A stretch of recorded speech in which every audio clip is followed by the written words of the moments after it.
The story begins with the MC sitting down. He is Jang Chul, a graduate student in Korea. Actually, this would be before, since the day before he suddenly transformed into the Demon King Kratos. The final boss of the game he likes and believes has an otherwise ordinary story. The goal of this game, called Paladin of Blood, is to revive the ancient hero who had fallen asleep, but he stops to think and decides it's not worth talking about it since it won't add anything. At that moment, his servant approaches.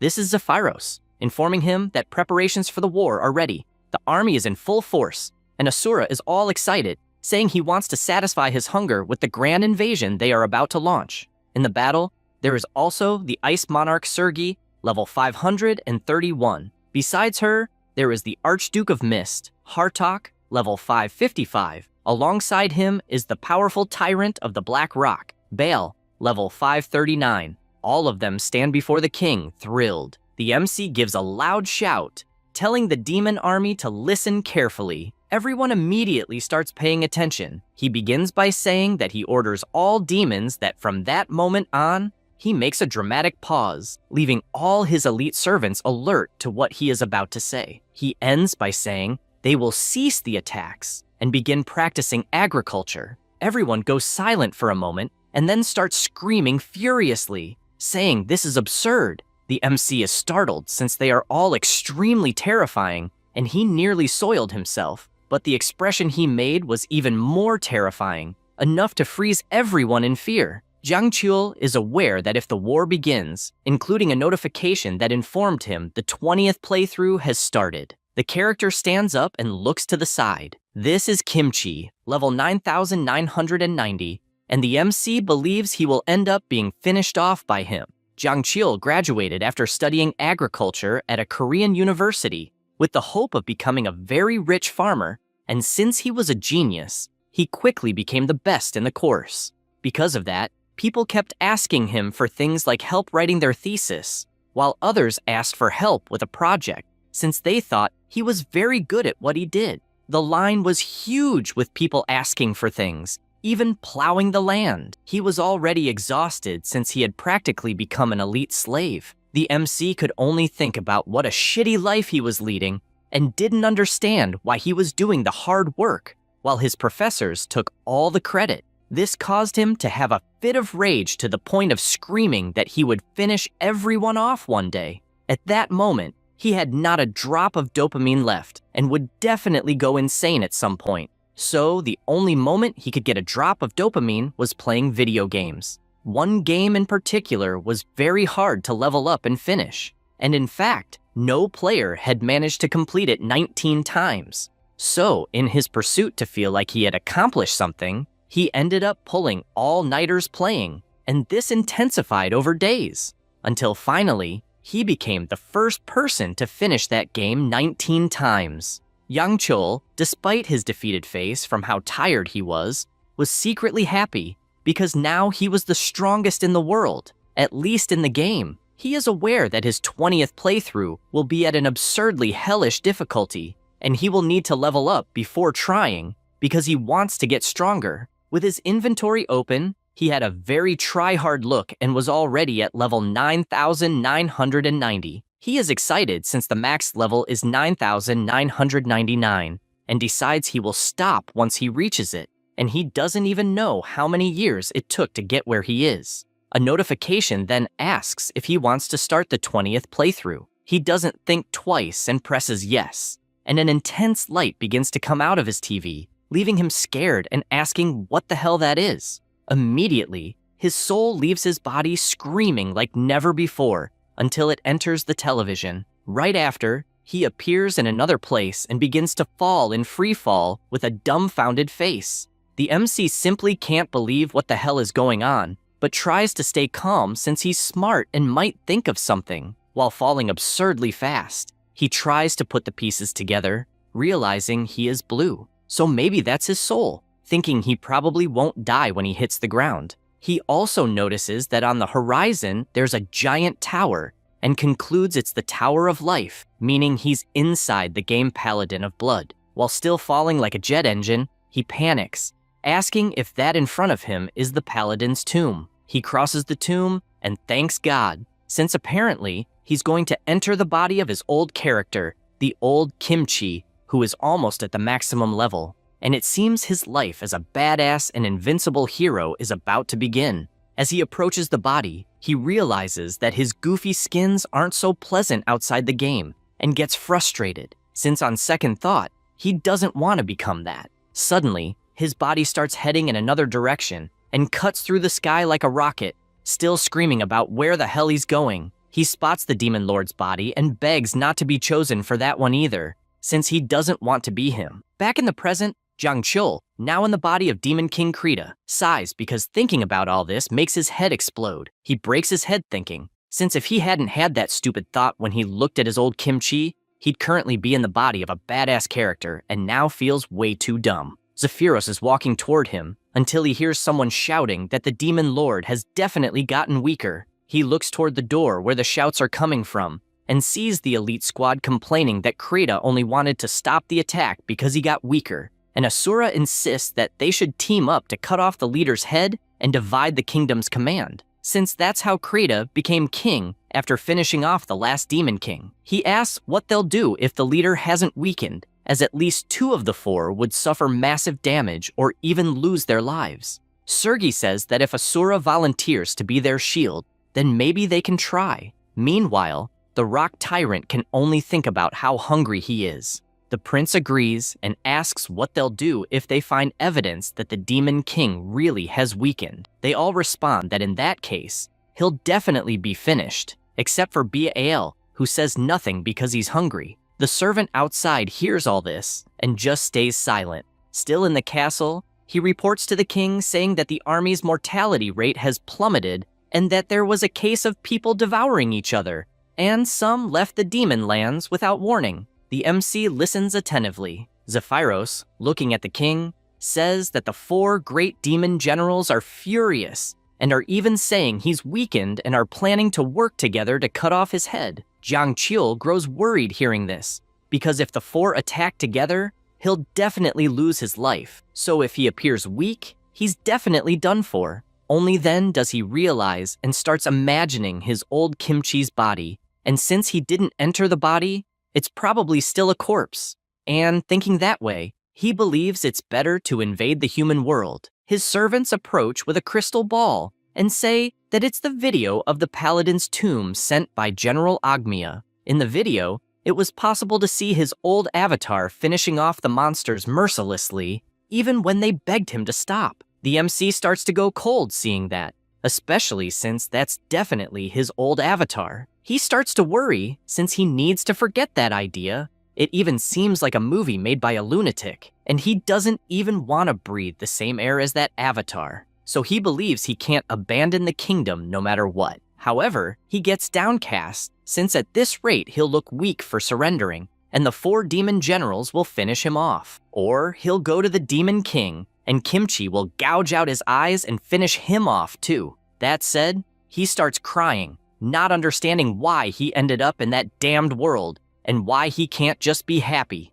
Only then does he get up, imagining there's only one thing he can do now that they've solved the food issue to calm the demons. His servant then asks where he's going, and he replies that he's going to take a look at the farmland. The servant apologizes, saying he didn't understand, and this leaves him confused, asking what he didn't understand. He replies that the mighty Lord Krita is narcissistic, arrogant, and completely rude, and that way of acting is totally disgusting and horrifying, so he asks him never to do it again. The MC starts wondering what the hell got into that guy, and if he's trying to provoke him, and doesn't know if he always had that personality. He is aware that Zephyros appeared only once before the battle against the Demon King, without any explanation, but this mystery ended up making him a very popular character. He remembers when he played as a paladin, that servant had said the Demon King no longer wanted to fight, so he politely asked him to return from where he came.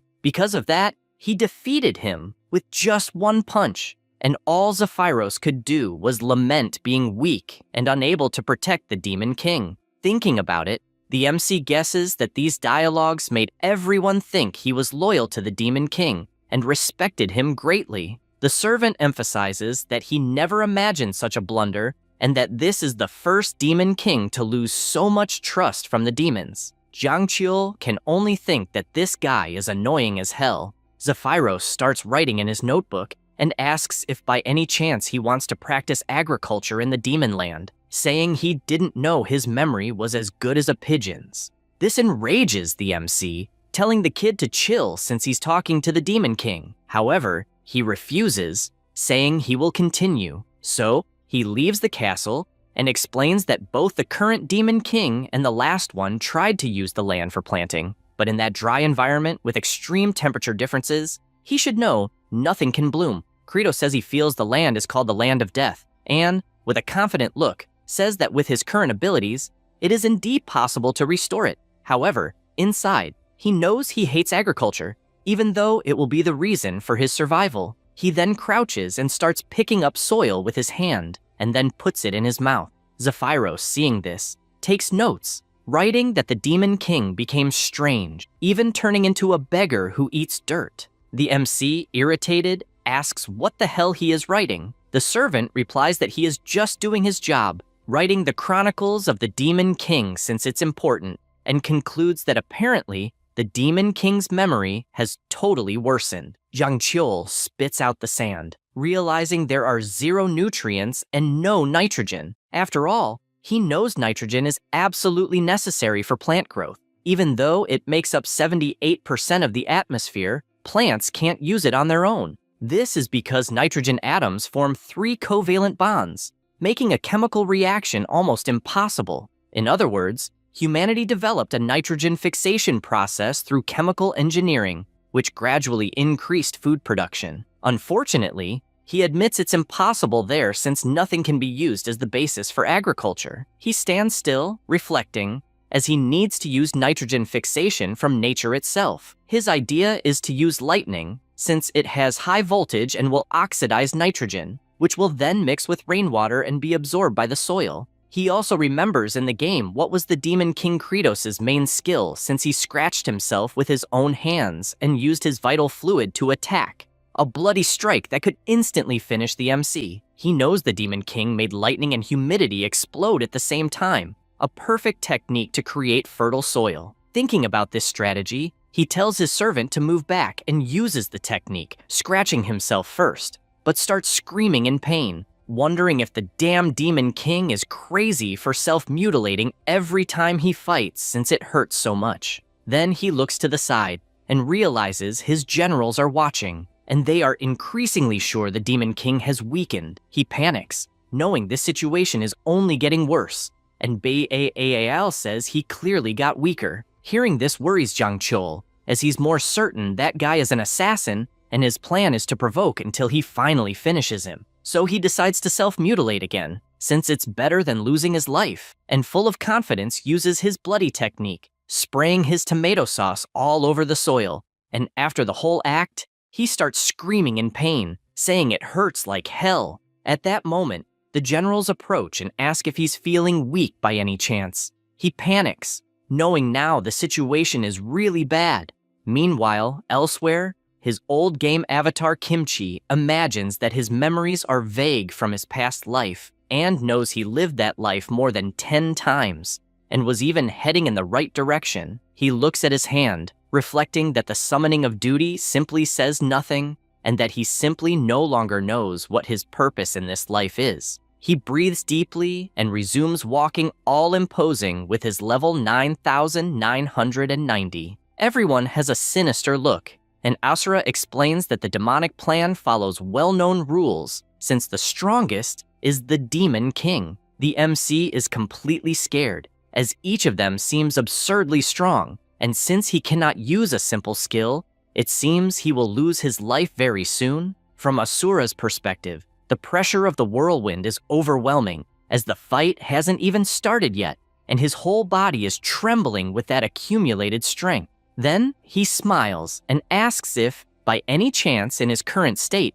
he could defeat all the generals. When he asks this, he looks back and sees them all hiding behind a tree, becoming terrified because he doesn't know what his colleagues are doing. The three reflect that they will watch Asura get beaten, and if it seems feasible, only then will they join the fight. he starts sweating cold, realizing his friends are ruthless. But the generals agree, after all, they are demons, so they are evil. Zephyros turns on the big screen to broadcast the fight and says that according to the ancient tradition of demons, the duel will be broadcast live, and, obviously, it is impossible to go back. Asura, panicked and terrified, asks to wait since nothing has been confirmed yet. Then, he raises his sword, trying not to be afraid, since he is almost certain the Demon King is really weakened.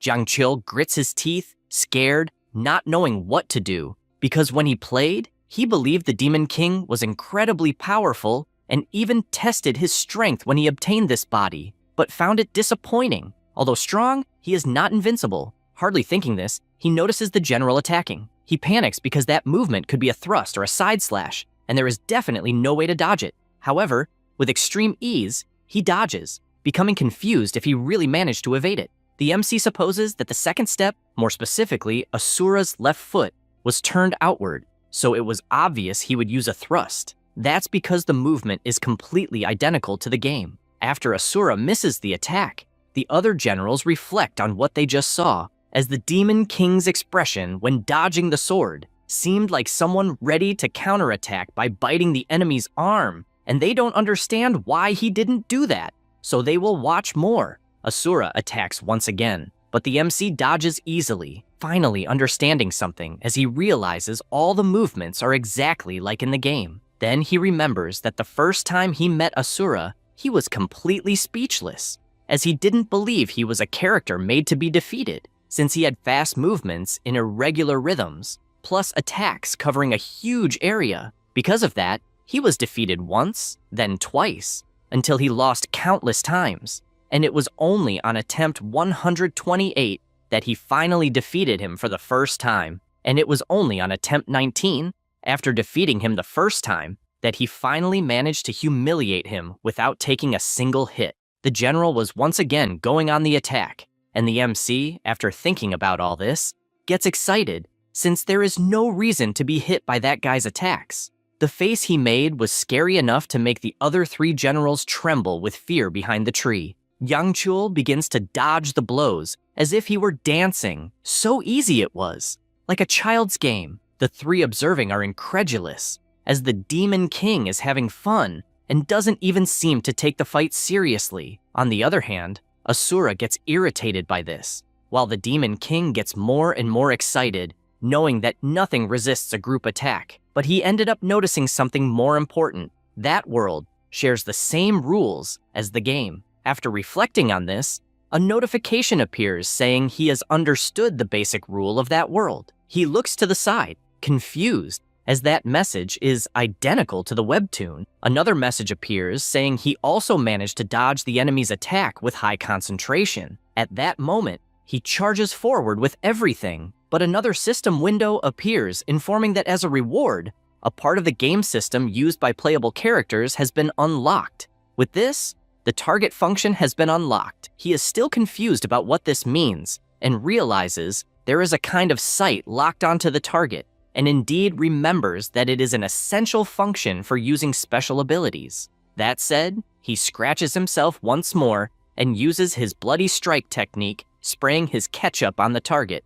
which immediately burns due to the absurd power. The generals watching are terrified by such power and immediately shout that they knew the Demon King was not weak at all. Meanwhile, the MC stands before the burned body of the Asura, who is kneeling. His servant grumbles since he just lost, and seeing this leaves Jiang Chil perplexed because in the game, the bloody strike would finish the enemy with a single hit, and he doesn't understand how he survived. To make things worse, he knows that General has absurd regeneration and will soon recover. So he uses his ability again, burning the Asura, and does this several times until all the generals tremble in fear at such torture as they witness the Demon King attacking in a way that will not finish the Asura, but will inflict a lot of pain. However, this was not the MC's intention since he doesn't understand why that guy isn't losing health and doesn't know what else to do.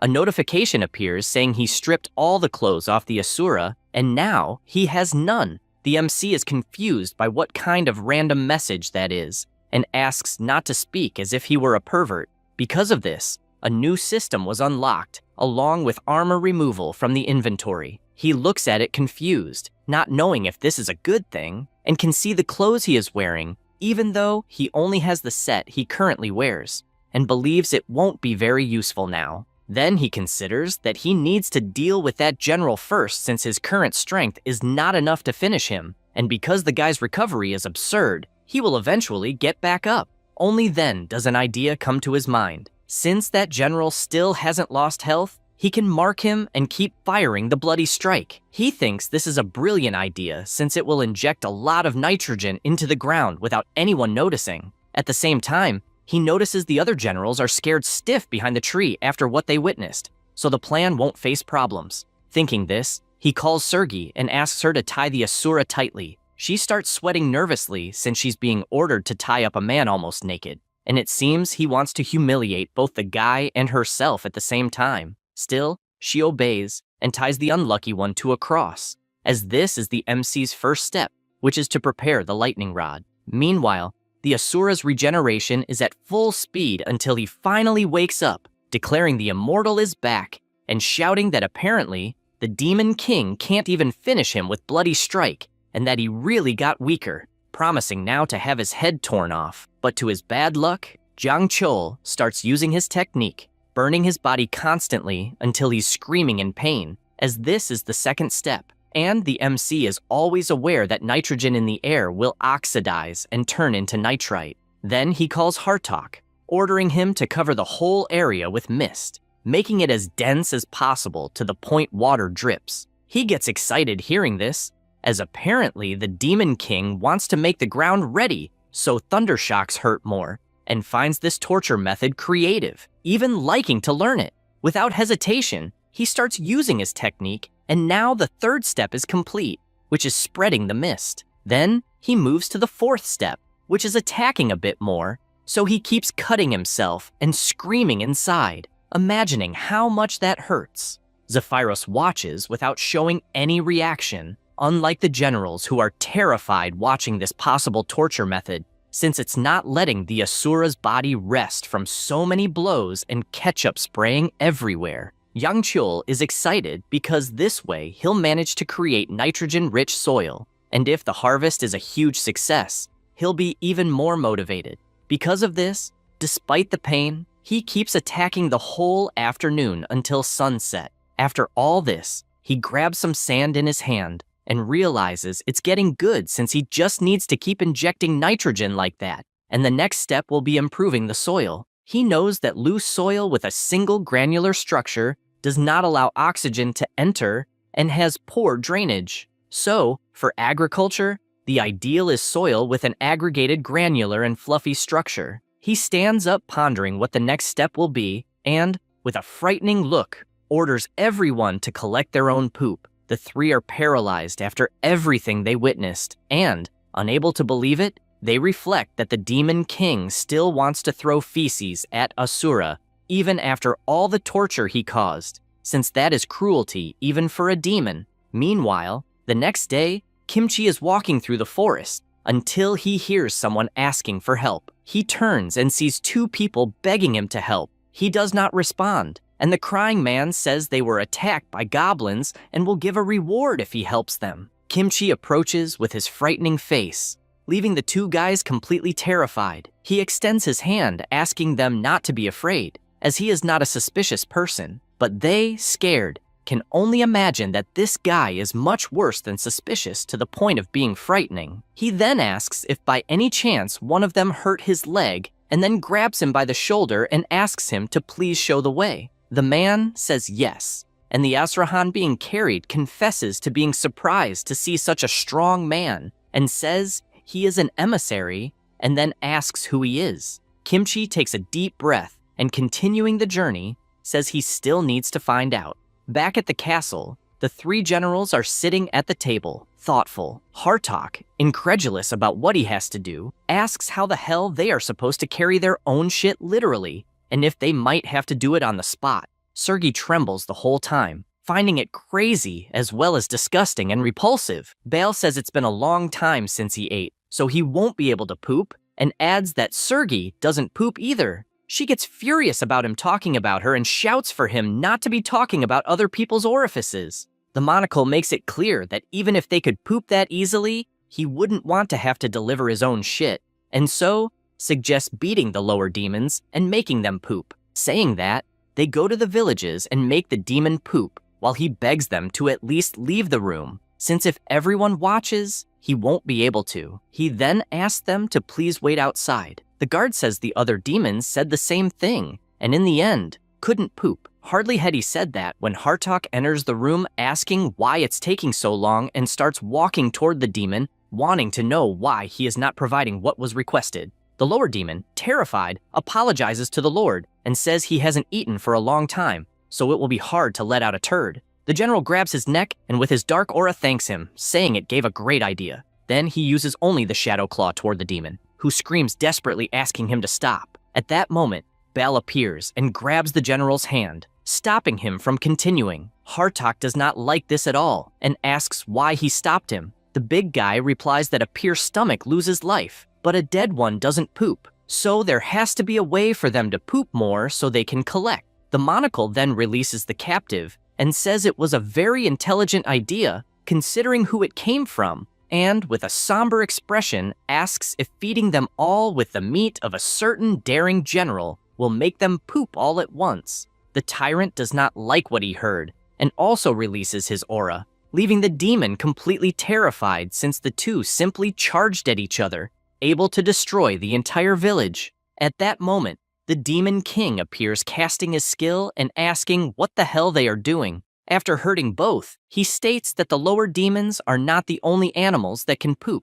After that, they gather at the castle, and the MC says that feces have no nutritional value, so they have no use, which is why they need to look for feces that can be used to make fertilizer. Zephyros questions what the hell that is, and he replies that basically it is the ingredient that provides nutrients to the soil. He further explains that normally fertilizer is made with wood ashes, herbs, soil, eggshells, and chicken poop. So for the wood ashes and herbs, they could just use the empty houses they saw earlier, but the problem would be the eggshells and chicken poop. Thinking about this makes an idea come to his mind, so he asks his bouquet for the map of their land.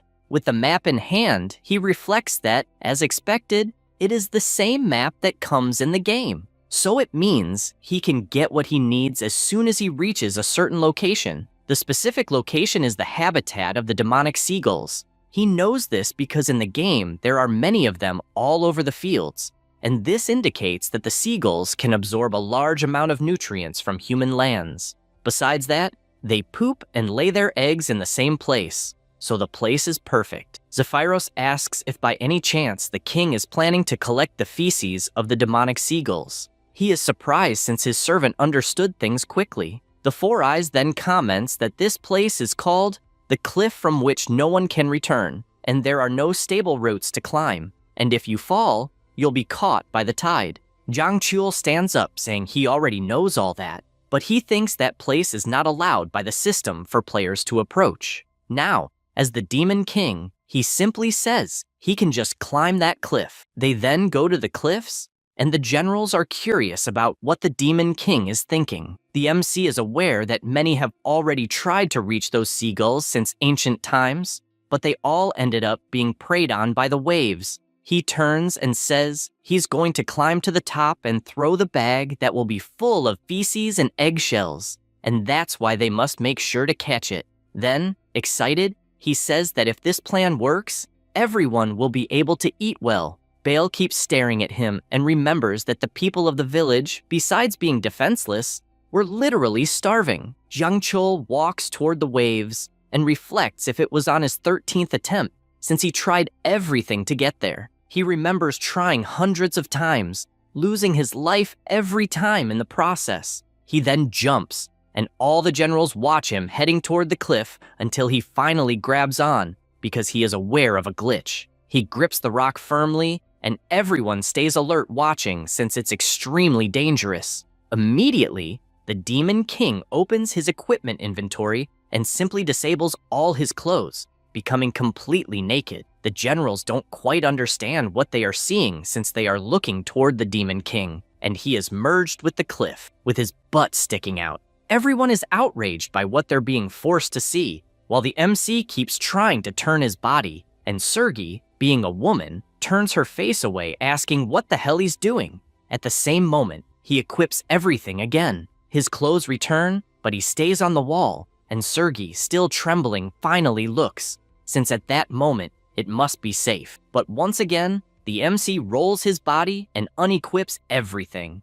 getting bugged once again inside the hill. Then, he gets dressed and takes off his clothes. He gets dressed once more and takes off his clothes until he finally reaches the top, stating that he made it. He was aware that in a world where the game system works, it was necessary to have an equipment inventory in the map's peak that supposedly no one should reach. So, putting all these pieces together, he had tested and convinced himself that it was possible. At this moment, Baal says that the Majesty had said that everyone will be able to eat again, and therefore will help, and runs off at the same moment. But Zephyros shouts not to do that since it is something only the king can do. The MC turns with all that shouting, and the big guy jumps saying he will follow the Majesty. However, the king shouts asking what are you doing since it is not possible to grab, and because of that, the general started to fall. Immediately, the MC grabs his hand and tries to hold on tight, using the bug once again. He makes an absurd effort,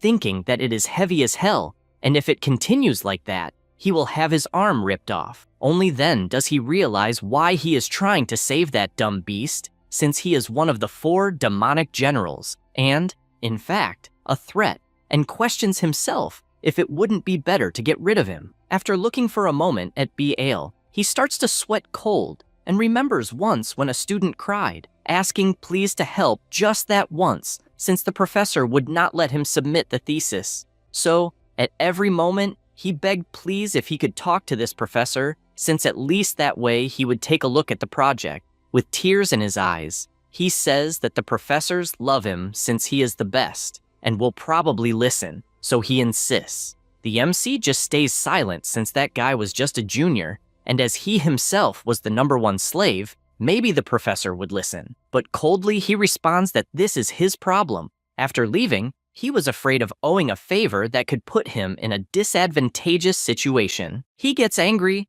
since maybe if he had given his best beyond his limits, that boy's face in his memories could be smiling. Because of that, he holds the general's hand firmly and starts to make all the possible effort, even though it is difficult because of the bug. He keeps gritting his teeth with all his strength, and after letting out a scream, he pulls the big guy with all his effort, even with his arm cracking in all parts. He does not give up, and, pulling with all the strength he had, throws the tyrant to the top of the hill, landing safely at the top of the mountain. Then, he also climbs up and starts groaning in pain since he had his arm injured. Baal says that he was confused since the Majesty saved him at the cost of getting hurt and had no reason to do that, and so he asked why he did it. The MC takes a deep breath and responds that it hurts less than abandoning a follower and regretting it later. These words touch the general to the point that tears come out of his eyes, and all that Yang Chul could imagine was that he should also have done that for that student, and so, in his heart, he apologizes, asking for forgiveness since at the time he did not do it. At this moment, a notification appears saying that even in a state where he has not yet fully adapted to the body of the Demon King Kratos, he managed to use all his strength. As a result, he managed to earn the sincere gratitude of Baal, one of the 4 generals and demons. He reflects if this is how the big guy looks when he is grateful. The notification also says that, in honor of this achievement, a system was established to provide his army with an abundant feeling of happiness, which earns him a large number of points. He becomes thoughtful about this, since he is not sure what would be considered a good amount of points, and the happiness point accumulation system has been opened. The MC reflects on this since, in fact, he knows because it is something that gives you the right to a free ice cream, and he does not know if that place really sells ice cream. The system responds that obviously not, and asks what kind of game world would sell ice cream. This dry answer scares him. The notification says that for each soldier in the demonic army who feels happy with a full stomach, he will earn 1 happiness point and can use these points to buy attributes. It also explains that currently, he is only able to use 20% of Lord Demon Credo's strength. So, this is how his attribute distribution stands, with resistance, mental strength, physical strength, and magical power at 20%, and the next step will be to increase them by 10%. The system asks him to try to increase all 5 attributes and reach 100% of the Demon King's strength. He is intrigued by this and decides that he will try, starting by buying 10% more of resistance. But to buy the 10% of resistance, he needs 50 happiness points and currently has 0. He is also informed that he can use happiness points to buy skill upgrades, and the skill he currently possesses is Bloody Strike, which is at level 1, and the points needed to level up are 250. He reflects that apparently he cannot do anything yet, but if he manages to cultivate properly, he will be able to gather a lot of happiness and, consequently, become powerful, further increasing his chances of survival. He looks closely at the general and realizes that being appreciated by someone is too delicious, thinking about it with his sinister face. From Baal's perspective, the Demon King's face makes it clear that he will tear him in half if he does not listen to what he has to say, since he owes his life to him, and is aware that Lord Demon Credos is very evil and does not believe that he saved him out of kindness. The MC gets up and shouts, calling the generals, warning that he put shit in that eggshell and will throw it down there, so they should make sure to catch it. They are outraged by this, but he throws it, telling them to catch the crap. They are bombarded with shit flying in all directions, and the MC is increasingly excited, asking them to give it their all. He says that the first step to producing fertilizer is seagull poop, burnt ashes, and preparing the farm soil. The next step is to gather everything and mix it well. That said, he asks Sergei to mash all that crap and mix it. She is incredulous at that order and asks if she understood correctly, and he reinforces that she has several arms, so she should do what he is ordering. The general does not hold back her fury and shouts that she is the Ice Monarch and her arms were not made to mix shit. The MC asks if she is sure about that, since he will then give her an easier task and points to the cross, warning that if she does not want to do this, she can just stand still up there. Sergei wastes no time and starts mixing the fertilizer with all her energy since she does not want to suffer from the Demon King's attacks. Rangchul breathes a sigh of relief since for a moment he got scared because that group is all hot-headed, so he can never let his guard down. His only certainty is that now he is the Demon King and will use each of them to achieve his goals. Now, the second step in fertilizer production is to add water, and so he orders Hartok to fill that area with mist. He asks if he is sure since the bad smell will become even harder to bear because of the humidity, and does not understand why he would do that. This time, the MC says nothing and just points towards the Asura tied to the cross. Immediately, the monocle understands the message and flies over the region to fill it with mist. Then, the MC goes to Baal and asks if it got moist enough. He replies that it is quite soft after adding the water, just as His Majesty had instructed. Jiang Qiu imagines that the third step now is to leave the fertilizer in a dry place covered by a sheet made only of seagull feathers. But he is aware that doing these things takes too much time, and if he really wants to make enough fertilizer to cover a vast part of the land, he will have no choice but to mobilize all the demons, even the lower ones. But he confesses that this is something that bothers him, although it needs to be done at any cost, even if it is necessary to use his authority as the Demon King. Meanwhile, elsewhere, in a cabin in the demon realm, a man is with his child, and the girl calls for her father. The man asks what the problem is. Flute, with tears in her eyes, begs him to please devour her. Her father says once again not to keep saying such things, but the girl just says that she misses her mother. The man is in shock hearing this, as a giant monster was about to devour his daughter because it was very hungry, and all the child could do was scream desperately as that enormous mouth was approaching to devour her. At that moment, her Her mother steps in front with her arms open. Flute just watches, with tears in her eyes, her mother smiling in front of her. But the next moment, she is completely devoured with a single bite. After thinking about all this, he comments that he will have no reason to live if his daughter is no longer there, and asks what the point is of continuing to live. At that moment, he hears someone entering the cabin, as it is the Demon King with his generals. The MC asks if he still has the strength to scream and orders them to take him away. He screams desperately, asking them to wait, since his daughter is there, and if they leave her in that state, the high-ranked demons will devour her. With not much to do, Dirak is taken by Birael, while the child screams for her father. Zephyros says that they already have 20 demons, but that they will need more. At this moment, Jang Chul looks back and sees the child crying, remembering that in the game he was faced with that defenseless girl, and, unable to accept it, he frantically pressed the controller,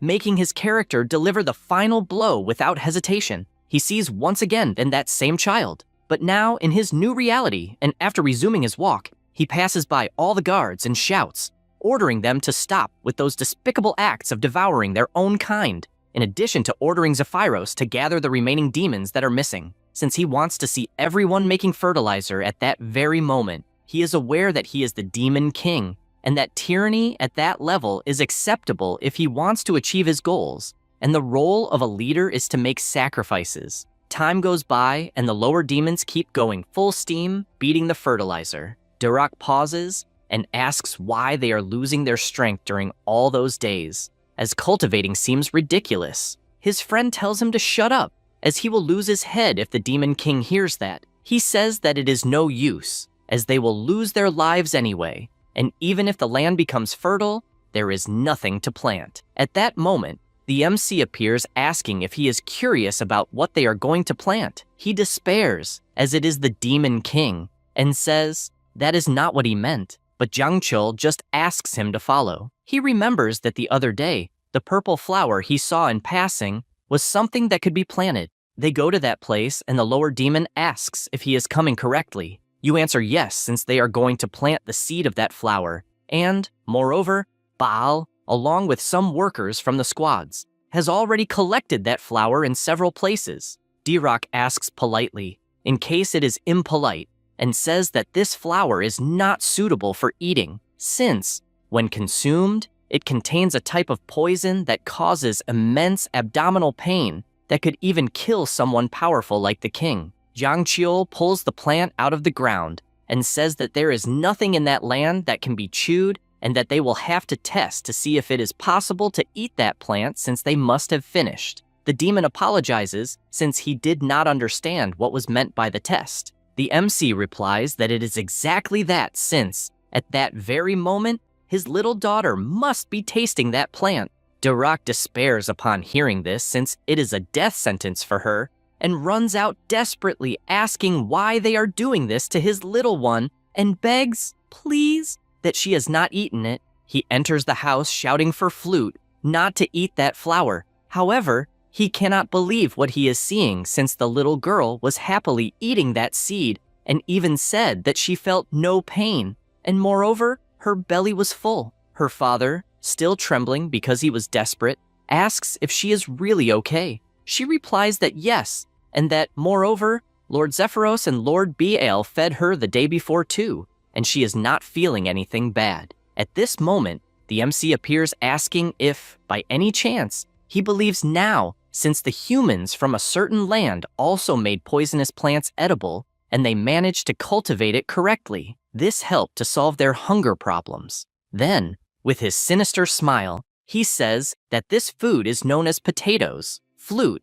completely happy, tells the demon lord that she cannot believe he is showing so much kindness to a low-ranking demon and therefore thanks him from the bottom of her heart. Because of this, the system notifies that part of the demonic army feels happy after eating, and so he received happiness points for the first time. Now, he has 1 happiness point. He looks at the system screen surprised and sees how happy the little girl is. This reminds him once of the scene where that demon girl in the game was thirsty, desperate for food, and now, in his new reality, This same little girl has tears in her eyes from being so happy. He smiles, imagining that he is a demon king and does not need to be serious all the time, and with a horrendous face warns that a worm like her just needs to eat until she is full and grow up healthy. Everyone in the room is terrified by this phrase, imagining that he is saying this because he wants to fatten her up,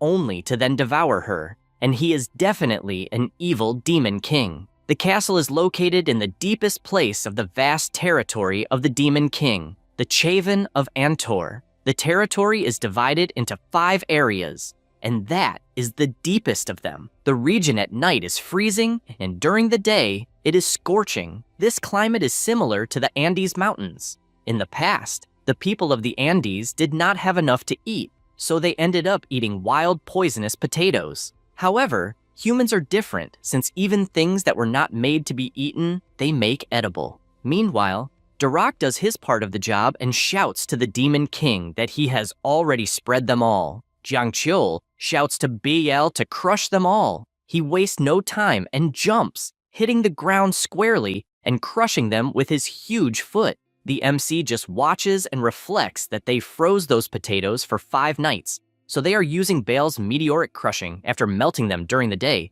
since this will make the poison leak out and evaporate. So basically the process is freeze, melt, crush, and evaporate. After repeating this process, my medication and storage so that they can be lightly cooked. By doing this, the potatoes will become wild dehydrated ones that can be consumed and are called chunos. Then, he turns around and orders the agriculture squad, who is making fertilizer, to gather, shouting that it is finally snack time, hoping they will enjoy eating that. And with that, all the workers gather in line, and he explains that they do not have much food, so each person can only take 2. Zephyros, curious, comments that they have plenty of wild potatoes, and therefore wants to know if they can't just make more. He replies that he doubts there are that many, as it is nowhere near enough to feed the entire demonic army. Then, with his evil smile, he says that obviously they need to plant the remaining potatoes so that they can harvest 1,000 times more. The lower demons hold them in their hands and ask if they can really eat, since it is a poisonous root, and even some of their relatives died after consuming it. Durak says once again that the Demon King made them edible, and even Flute ate it and was just fine. The demon calls him a fool and asks him to look at the Demon King, because that expression is not from someone who would be giving something willingly, and it is so frightening that he comes to a conclusion. They just want them to eat that so they can later see them lying dead on the ground because of the poison. Durak, fed up with their doubts, just throws the potato into his mouth, and the workers see him eating and ask if by any chance he really has gone crazy. But the demon just swallows, and crying with joy, shouts that he wishes long life to the Demon King. With that, the agriculture squad was filled with confidence after seeing the first person eat, so they devoured it immediately. Then they direct their gaze to the king and wonder if a tyrant would really give them something edible. Everyone shouts excitedly and raises their hands, reciting Yes Credos, which is the salutation for the Demon Lord. He reflects that he really never liked that and will definitely need to change it later. Meanwhile, his servant watches him and realizes that the expression of the Demon King is from someone who has no doubt that he will be able to generate food from that infertile land, and begins to believe that he can really put an end to the tragedy caused by hunger. Immediately, the system appears saying that part of the demonic army is happy to be fed, and therefore he received 50 more happiness points. The current points now are 51. The MC is surprised to see this and smiles, since it is quite a decent amount of points, and he will be able to get a little stronger. Then, he keeps racking his brains since he doesn't know which attribute will be better for himself, because he has no idea, and maybe for now, it is better just to save the points and keep accumulating more. Then he imagines that they need to separate the fertilizer squad from the potato harvest squad. He barely thinks about it, and Zephyros calls the attention of the agriculture squad and orders them to tell everyone in the village, after work, that even infertile land managed to generate food, and also promises that any demon who harvests wild potatoes will receive food coupons that can be exchanged for chunos. This time, it is the MC who observes and confesses that the guy is as smart as he looks, and, although he is annoying, he is still useful. With this order, all the demons started picking the potatoes for him, while the generals also did their jobs. As for Asura, things are not going very well since the demon lord ordered him to be carried to a certain point in the ground until finally being hung in that place. Only then did he start using his skills, making the general's body burn in flames, since he needs to work hard to produce nitrogen, and that is the only way. After a while, the MC reflects that he already has enough fertilizers and that it is time to take the next step, since they need to spread the fertilizer evenly across all the soil. But the problem is that the earth is too big and it is too much for the agriculture squad to handle. Meanwhile, the general, hanging on the cross, just asks to be finished off at once. But Jang Chul doesn't want to talk and hits him again, since a demonic general still works well, even while starving, because he will be able to work for a long time. However, he gets frustrated, as he really has no choice but to wait. Because of this, he returns to the kingdom and asks his servant if he really requested more troops from the Star Masters. He replies that yes, and explains that they ordered the attacks to cease in order to provide as many troops as possible for agricultural activities, and even though he sent messengers to the master of each of the 4 star areas, they have not yet received any response. The MC wonders if the messengers succumbed to hunger along the way, since unfortunately, it will be very complicated to spread the fertilizer with the current number of troops they have there. Meanwhile, in the 1st star area, the Precipice of the Dead, in the Demon King's territory, a servant reports to his chief that, based on the Sentry's report, the Demon King Kratos really started to cultivate and apparently even managed to create some edible things. The powerful demon takes a deep breath and states that the MC is afraid of him, since he himself becomes more powerful as more demons lose their lives, and by having stopped waging war, he is reducing the number of deaths by hunger to keep him weak. This is Saruthul, 1st Star Master and Father of the Dead. He asks if his servant has already dealt with the messengers who were sent to other star areas. The elite demon replies that yes, and for that reason, the other masters have no information about the end of the war and the agricultural activities. The Lord is satisfied, since the more demons lose their lives by starvation, the better for himself, and he states that eventually he will finish Kratos and thus become the new Demon King. Then he calls Fikimir's attention and orders him to destroy anything related to Kratos' harvest. His servant replies that he will do it immediately. After that, the Asura remains confined on the cross, and Fikimir sees this and comments that indeed, Kratos is truly evil, as he turned one of the generals into a living corpse to serve as an example. However, he asked the Asura not to worry, as Lord Saruthul likes that ferocity, and therefore says that he will accept him as a servant to finally finish Kratos. Then he activates his Spectre's ability and shouts for them to completely destroy that land, so that it can never be used again. The little ghosts mobilize at full speed, and one of them says that what is there is animal manure, as they were informed. Fikimir does not think twice and orders them to spread that shit all over the soil, since this is going to be his evil plan. The specters obey and start throwing the dung all over the soil, while their master makes it clear that it is to be thrown in such a way that it can no longer be reused. So they are to spread it evenly to the point of mixing it with the soil in such a way that not even a single piece of manure can be seen.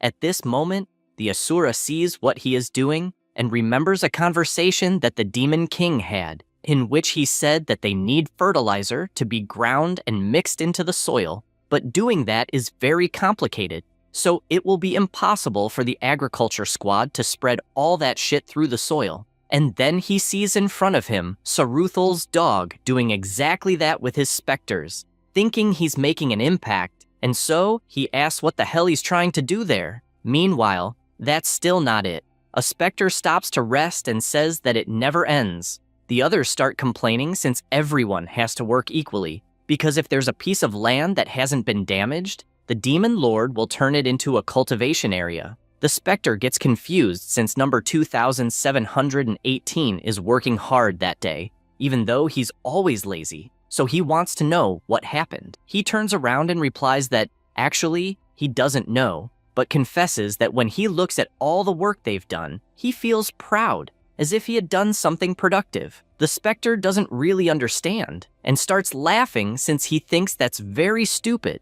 Meanwhile, the others keep going at full steam, even if they're idiots, and comment that there's still a lot to do. They're thinking they're really good at it, but they realize that the sun is rising, and they hadn't noticed it before. Because of that, their bodies start disintegrating since they lost track of time because of the work, and now they will lose their lives. However, they don't feel so sad since losing their lives wasn't so bad, because they were productive in the end. After those words, they all disappear in the scorching sun, and Fikimir just cries for losing his specters and asks that at least they find peace. With that done, he just wants to see how Kratos will react to it. Meanwhile, in a warehouse, Zephyros reports that the field harvest took longer than expected, but at least they finished. The MC replies that that's good, and that all those potatoes are in a dormant state, since that way they didn't produce seeds, so they won't be useful if planted. He says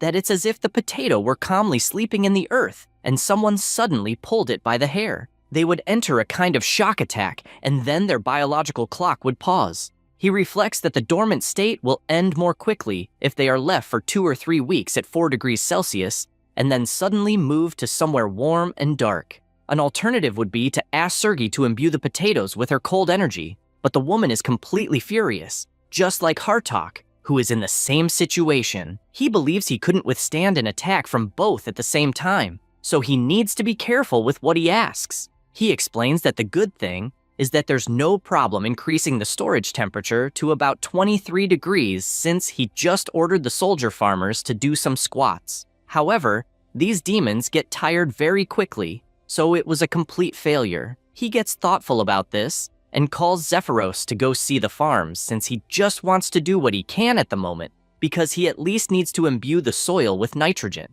After arriving at the place where Asura is, he can't believe what he's seeing since, for some reason, the earth is all overturned. He also notices that the stench is filling the whole area and that this doesn't mean it's ready for planting, but he doesn't understand what miracle that was. Meanwhile, Fikimir is hiding, bursting into laughter, thinking that he managed to frustrate King Kratos' plantation and that his tactic was an absolute success. However, Biael appears behind him and takes him to the MC, saying that he found a rat hiding in that place. Zhang Qiol soon realizes that it's Fikimir, one of the chiefs of the Cliff of the Dead, and believes that he, a demon, appeared there on his own after hearing about reinforcements. To know better, he asks what he's doing. Fikimir tries to say something but takes a punch right in the mouth that almost knocks out all his teeth. Zephyros is confused and asks why the hell he hit the guy before he had a chance to answer.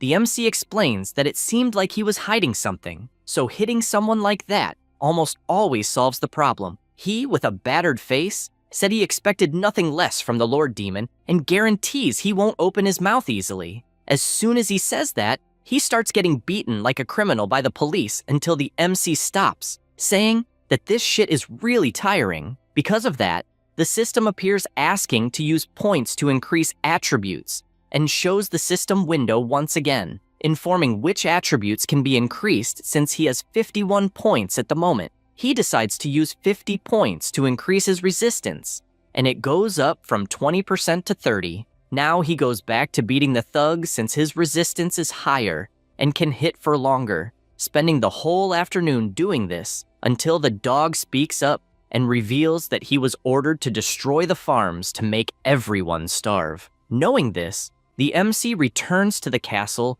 and realizes that, in the end, Sarathul was responsible for the things that happened and admits he understood quickly since that demon gets stronger the hungrier more demons are. Four Eyes comments that it's an act of revolution, and they even have a new chance if they manage to take down that Sarathul, as the demons who were complaining about the expedition's suspension will see it as a warning. The MC gets lost in thought because, even if that's not a problem, the others will keep disrupting his crops, and he can't just let them go, so he needs to deal with it somehow. Zephyros starts to explain that the problem is defeating that boss. But Jang Chul interrupts him, saying he already knows that guy has the ability to transform his body like a ghost's. He even knows that in the game, Sarathul was everywhere on the Dead Cliff, which is already a difficult map. So the entire map was like a game of hide and seek against him. And since he knows it's hard to get rid of the pests because they hide well, he believes he'll have to force the pests out of their nests.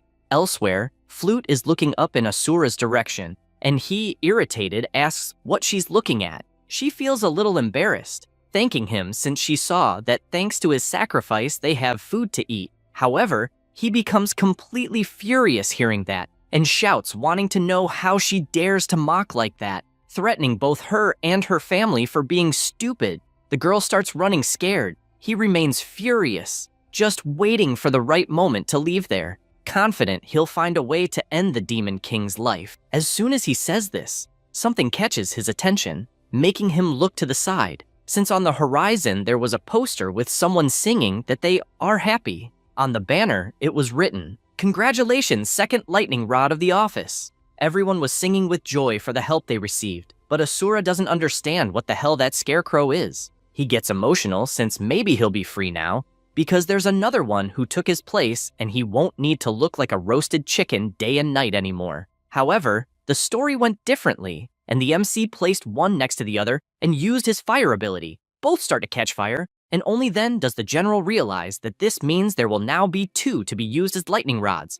And so the situation dragged on all afternoon. Saruthal was watching this through his crystal ball, and because of it, he started shouting, calling for his compatriot. Jang Chul doesn't stop attacking for even a moment and makes Fikamir agonize in pain from being burned all the time. His boss cries seeing this and says that it must hurt like hell. At every moment, the MC attacks, and the little dog of the god screams in pain and can only beg him to stop since it must be too painful. At that moment, the MC looks to the side and notices a creature holding a crystal ball as if it were backstage in a game, and concludes that Saruthal is watching everything. This irritates him, imagining it so that the bastard regrets trying to mess with his crops. After that, the heat remains scorching because of the sun, but Flute doesn't stop helping with the soil for a minute. Next to her is Asura, who upon seeing the little girl with a small shovel, decides to call her to ask what the hell she is doing. She explains that the Demon King, along with the 4 great generals and all the other adults,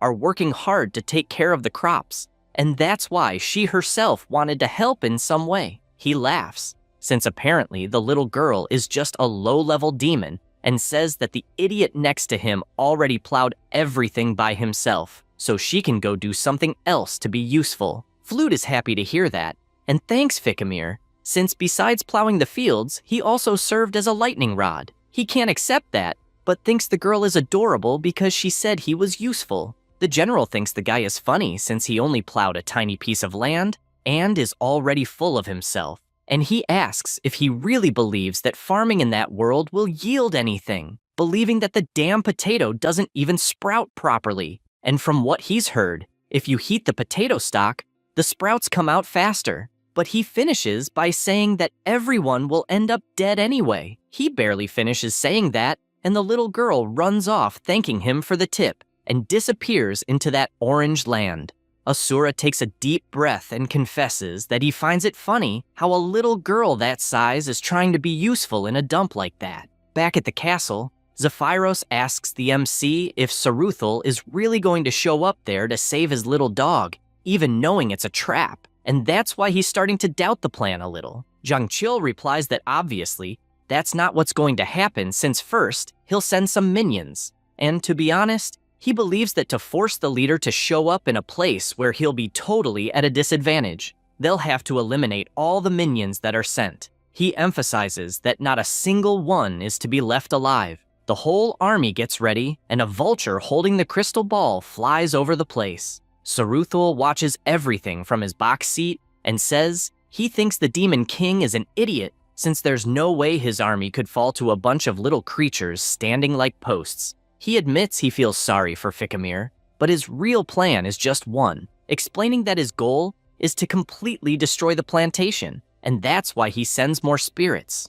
the little monsters approach and soon advance, as the order was clear to completely crush all the potatoes. After the spirits enter the warehouse, the MC announces that he already knew, and everyone is surprised because they are now facing the Demon King. He says he already figured the harvest spirits would show up, and with a frightening look welcomes them to the graveyard. They are terrified in the face of this situation, and the MC reflects that when he first encountered those bastards in the game, it was a total nightmare, since he is aware that they are the second trusted legion of Saruthul, even though the problem already starts with the fact that those wretches always move in packs. He still remembers that, when attacking, the spirits would cling like ticks, sucking all the life force and, on top of that, stealing whatever abilities he was using. So the monsters were even more busted than the monsters in Dark Souls. He thinks about this, but also knows there's a way to fry the damned,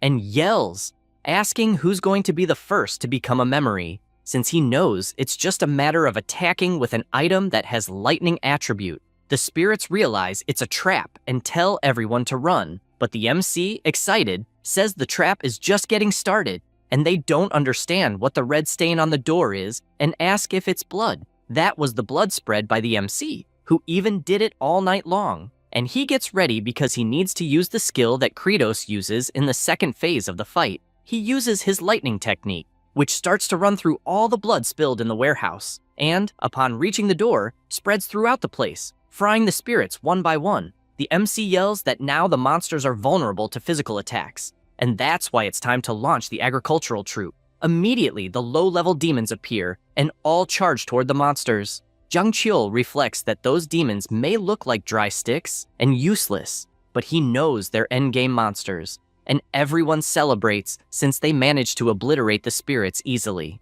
The MC tries to understand the feeling he's having, as he feels like an alpha demon king, with not a drop of mercy, and on top of that incredibly intelligent, since everything points to him being a perfect genius for that world. Then he notices that some spirits haven't turned into barbecue yet and decides to attack personally, frying each one of them. He positions himself on the pile of potatoes, and suddenly, Flute appears in the middle of them. He gets startled, trying to understand who that girl is, and since when she's been there. To make it worse, one of the spirits charges at her, since she's an easy target, and the girl's father screams in despair for her to run. The MC doesn't like this, since there's always someone to slow things down, but he doesn't care because he can eliminate all the spirits at once, though he's worried the blood attack won't get there in time. Without thinking much, he throws a potato at the monster and thinks it can't be real what he just did, since he doesn't understand why the hell he threw a mere potato at a monster like that,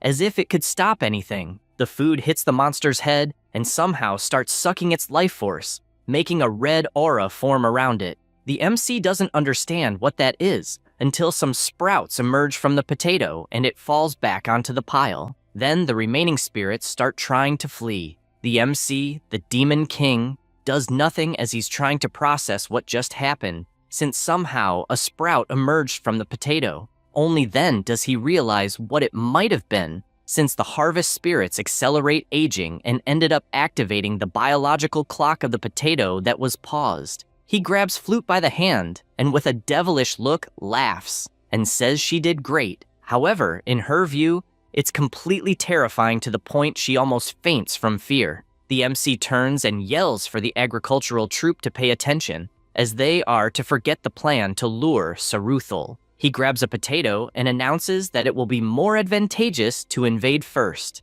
The next day, under the scorching sun, Asura wakes up dazed once again, wondering who he even is and why the hell he's still alive. He notices the sun is beautiful and is still grateful to be able to face it. Suddenly, his stomach starts growling, and he realizes it's all because of the will to live. Suddenly, someone calls him. It was Flute, saying that he taught her about potato sprouts, and in the end, everything worked out, and she even got a bunch of chunos as a prize. She also explains that the Demon King recruited a battalion of agricultural troops and tried to make the potatoes sprout. However, the general, thinking of nothing else, yells that it's food and starts shaking his head like a maniac. She asks if she is really hungry, but says she will give a little. Then she throws the first grain, which hits the general right in the eye. He starts shouting, asking them to watch the damn direction. The little girl apologizes and tries again, hitting the other eye, but one of the grains goes into her mouth. He swallows it immediately and admits it was delicious. A notification appears to the MC saying that part of the demon army is happy from eating, so one more happiness point was added, and his current points are 302. He reads this notification and doesn't understand where these points came from, although he suspects the brat had something to do with it, but doesn't understand who the other person fed was. He smiles since he doesn't care what happened, because the more points the better, as he needs to save up to fight Saruthal. Because of this, he shouts for his entire agricultural troop to advance. They reach the fortress and stand before the huge bridge, but the spirits waste no time and start cutting the ropes holding it up. They finish cutting and burst into laughter, wanting to see what they will do now. However, the MC doesn't let himself be intimidated and jumps, but cannot reach the other side. The spirits laugh, calling the Demon King an idiot because he fell right into the trap and threw himself like a fool. But their joy is short-lived, as when they look down, they see the MC inside the mountain, completely naked. Seeing this leaves them speechless, not understanding what the hell is happening. The MC, once again abusing the bug, puts on his clothes and takes them off, repeating the process until finally reaching the top. The spirits are terrified, asking what the hell that was. He points his finger at the generals since his plan is going as agreed. Then he starts advancing, knowing the harvest spirits are terrified of the potatoes. Although he doesn't know how a cursed potato will be, they start mocking him since he is alone without any hellish potato. So he orders the harvest spirits to advance. They obey without hesitation, and the MC realizes it's time to use the final move and starts using his quantum jump, bugging through the wall again. He is naked until he disappears. The spirits don't understand what's happening since they see the Demon King moving in a bizarre way and didn't know he could pass through walls or move upward. The MC keeps moving, always using his bug, and the spirits try to catch him even without understanding what's going on. The MC thinks he has played that game a total of 19 times, so there is no part of that map he hasn't explored, having searched every area where those damn creatures appeared until they gathered in one place. He reaches that place where all the spirits are gathered. He takes a deep breath, and the monsters attack, saying the Demon King is finally tired since not even a lord can endure that place. But he, with a sinister look, says they are wrong, because at that moment, it is no longer the Demon King, but a veteran player. Suddenly, Zephyros shouts the order, and all the demons of the agricultural troop start throwing potatoes toward the spirits to make them germinate. One by one, they are hit and turn red. The MC opens his hands and says he is a farmer. Zephyros observes this and thinks he initially doubted, but once again, as the Demon King said, things are coming together. He remembers the MC saying he would gather the spirits in one spot and that the agricultural troop should follow him. The servant showed the map, which is an old abandoned irrigation canal, basically a dead end with nothing special. However, the MC smiles and says there is actually something there and reveals a secret shortcut. He thinks that place is after the slope of the horrendous dead and just before the final entrance to the map, having found it by searching every little corner. At the time, while playing, he found it strange since there was nothing in that location, and yet it was built with great care. But that made him question why the texture was different, so he started attacking until a passage opened. He decided to explore and realized the path led directly to that corridor where the first round against Saruthal takes place, and it was the place he thought was inaccessible and could only be reached after finishing the game. In that place, it was possible to get the elixir of metamorphosis. This elixir contains the soul compressed from countless piles of dead flesh. It can only be consumed once, but the effects are unknown. He remained silent while his army celebrated, since the potatoes had sprouted and now it was only a matter of planting. Duroc cried with emotion, shouting that now he and his daughter could live with full bellies. Immediately, the Demon King changed his expression, remembering his grandmother saying he must be starving, and everyone said that old lady would guarantee a hearty dinner, until he remembered the ambulance taking her away, which brought him down. He said that if anyone disturbed his chance to eat in peace, they would pay with their life. Suddenly, the general called him and said Saruthal was strong and would also help. However, the MC asked him to carry the potatoes, since as king he would handle the situation alone. Meanwhile, the Stellar Master was channeling energy into the grand heart of ice. He shouted that with that supreme freezing power, he could capture more tormented spirits, and therefore wanted to grant more powerful soldiers. Then the MC appeared, kicking him in the head without him noticing. Saruthal, outraged, asked how the hell he found him there. Yang Chul, with a sinister look, replied that it didn't matter since it was time to fight. They stared at each other for a moment, and the bearded man called him a fool for coming there thinking he could win alone. Immediately, he began to dematerialize and, using his power, said the Demon King had never seen his true power. However, the MC thought he had seen it before, not once or twice, but 19 times. He reflected that while playing, he kept chasing that boss around that cursed cliff and kept running into his henchmen all the time, and in the end, he practically wiped out all the monsters in the place. That boss kept fleeing to the room with the heart of ice, since it was a formidable artifact created by an ancient dragon who gave his life to generate that crystal. And rumors said it could freeze even souls and trap the dead in the world of the living. In his memory, Saruthal kept trying to use that power to recruit more monsters until the paladin arrived and the final fight began. He reflected that he was even tired of seeing that lousy skill. The bearded man continued his materialization and, looking at the Demon King, shouted that he did find him strong, but didn't believe it was enough to face him. Soon after, he reached his final form, taking on the same appearance as the MC. This made him realize he already knew that skill since it copies all the target's abilities and even their attributes. However, when he played, his character at the end of the campaign was in God mode with everything maxed out. The strength was absurd, and the dodge was almost impossible, so if he slipped up, he took a single hit and was dragged away. Thinking about that relieved him, since what was copied was nothing more than the current Kratos, and excited, he knew his skills currently were not that impressive to be copied. The boss did not waste time and went on the attack. Only after seeing Saruthul transform did he activate the system that asked him to use happiness points to improve attributes, and currently, his stamina was at 30%, mental strength at 20%, physical strength 20%, dexterity 20%, and magical power 20%. Since he currently had 302 happiness points, he used 50 of those points to raise his dexterity to 30%. At the same moment, he dodged the attack and landed a punch right in the boss's stomach. Saruthal feels the blow very strongly, but tries to attack once more, thinking it was luck. However,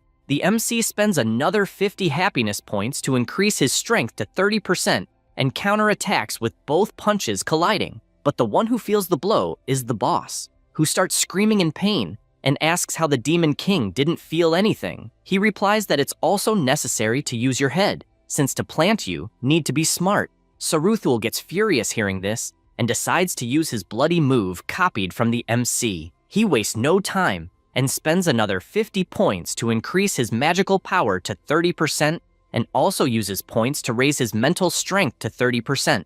Both abilities collide, but the boss screams in fear because his is weaker until he is hit squarely, electrocuted so much that he melts like jelly, turning into just a slime on the ground. The system seems to inform that the points were used to enhance all attributes, and, because of this, all 5 attributes are at 30%, since a notification arrives stating the growth mission, which was to increase all attributes, was successfully completed. As a reward, a new skill was unlocked, summoning the Farmer's Throne, costing 100 happiness points to unlock. This is the throne of the Farmer King, equipped with a variety of sturdy agricultural tools. Yang Chul is surprised by this achievement because he really needed new things. Suddenly, Saruthul, who was in slime form on the ground, calls for the Demon King and starts shouting, asking if he really thought he had won. He replies that he's not even impressed since there's always a second phase in the final stretch.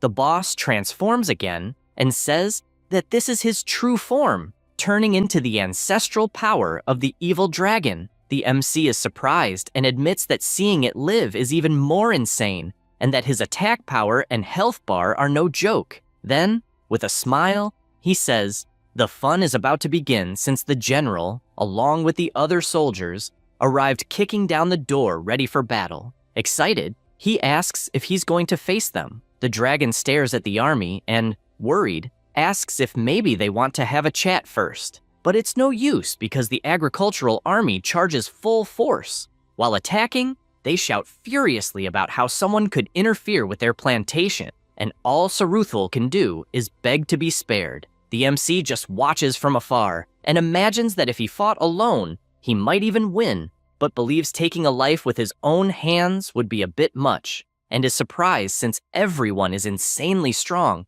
even though they're hungry and have been fighting for a long time without anyone dying yet. After winning the battle, the farmer's throne skill was unlocked, and the remaining happiness points dropped to 2. The MC wastes no time and summons his new skill. Tools start descending from the sky toward where the army is, hitting the ground hard and causing a shockwave. Yang Chul is confused because the throne falls directly on Saruthul, finishing him off, and the demons approach the new skill to see what it is. They immediately start shouting excitedly because the Demon King grabbed the beast nearly lifeless and made sure to crush his skull on the last hit, thinking it's brutally awesome, worthy of a true Demon King. While everyone celebrates, he approaches and, although it wasn't his intention, shouts to his army celebrating this new achievement. Meanwhile, in the demon realm, Asura is still on the cross along with Fikimir until the creature becomes a poor soul, saying it's time to go to heaven since his master was defeated, leaving only the general on the plowed field. Now the potato sprouts have germinated, and the pests threatening the harvest were eliminated. Then, excited, the MC shouts that it's time to plant. However, before leaving, the Ice Heart starts making noise, catching the Demon King's attention. The system informs that there was an active mission: defeat Saruthul at the Cliff of the Dead. 20 attempts were completed. Seeing this surprises him, since apparently the 19 previous times he achieved this feat in the game were also counted. Then, as a reward, a secret event was activated. The heart of ice begins to tremble, and it is reported that a sealed origin trapped in the heart of the spirit of ice has awakened due to misuse. Smoke starts to come out of the crystal until it opens. He decides to approach, not knowing what it is, and sees a creature coming out of it. He wonders if it is a dragon, and the creature, looking at the Demon King, just smiles, growling cutely. He starts walking toward the dragon, and the animal wonders if that being is its father. He stretches out his arms and takes his hand. The dragon imagines that when it hatched from the egg, it was all dark and terrifying, and believes that finally, its father has come to fetch it. However, the face Jiang Qiul was making was terrifying, and even though he called it cute, the dragon was terrified, wondering if that was really his father. The whole army starts to return to the Demon Kingdom, implying they plan to devour the animal at once. The dragon begins to worry, since the situation feels strange until the MC shouts, asking if they are idiots because they need to let it grow first to have more meat. Then, the creature starts crying, wondering if its father will really eat it. Yang Chul notices something upon returning and sees several children excited to see their parents come back, along with other demons celebrating the king's return. Families are happy with the reunion, and the dragon finds this strange since everyone is exuding a very good warmth and concludes that the creatures no longer seem scary. However, he quickly changes his mind when he looks at the Demon King's face, as he finds it terrifying indeed. Inside the castle, the dragon is trembling with fear in a corner of the room. He decides to look back and sees his father's terrifying expression and, because of that, starts trembling again, increasingly sure they are waiting for him to grow so they can eat him. Meanwhile, the MC is worried because he has no idea what to feed the baby and doesn't really know if a baby dragon eats lapidated yolk or something like that. At that moment, Zephyrus approaches saying, "As I predicted, I am having difficulties forming the garden beds." He thinks it sucks because he had already imagined this. After all, to plant, they need to make little mounds of soil between the crops or on the edges of the cultivated areas. However, something obvious is necessary, like soft soil. The agricultural troop is suffering, One of them asks if that really is soil because it looks more like a quarry. Another complains that his pickaxe simply broke. The baby dragon, seeing this, suspects that everyone has been enslaved and that he will be next. Jiang Chul looks worried since the place looks more like a mine than a plantation, and thinks that if things continue this way, it will take an eternity to remove those stones. He also starts thinking that if he uses the entire agricultural troop every single day, the chunos they prepared as rewards will run out quickly, and even with reinforcements from other lords, he believes it won't be solved so easily. He gets furious because he really wanted to be the MC of another manga that summons magical beasts, since he would just summon a giant wombat that would clear all those stones. He thinks about this and looks back, realizing how hard Flute is working despite all the difficulties. And observing this scene, he concludes he needs to stop whining and just think of a way to solve the situation since real agriculture has these difficulties. 7-214. Suddenly, the demons shout, "Blade Gale!" And this catches his attention because a giant hurricane formed in front of him, getting closer every second. He gets furious seeing this because he had completely forgotten that the Blade Gale was a random event that appeared in that desert area. He also knows that if caught by the hurricane, he will be sliced like sashimi in seconds. Because of this, he shouts for everyone to dodge and hide behind the rocks. Immediately, the agricultural troop starts running to a safe place, and Jiang Chul does the same, thinking it's all crap, since even though the blade storm is far away, the force is still absurd, and concludes that the tension in the game doesn't compare to the terror in real life, since natural disasters are the biggest enemy of agriculture. While they were running, Flute starts running back,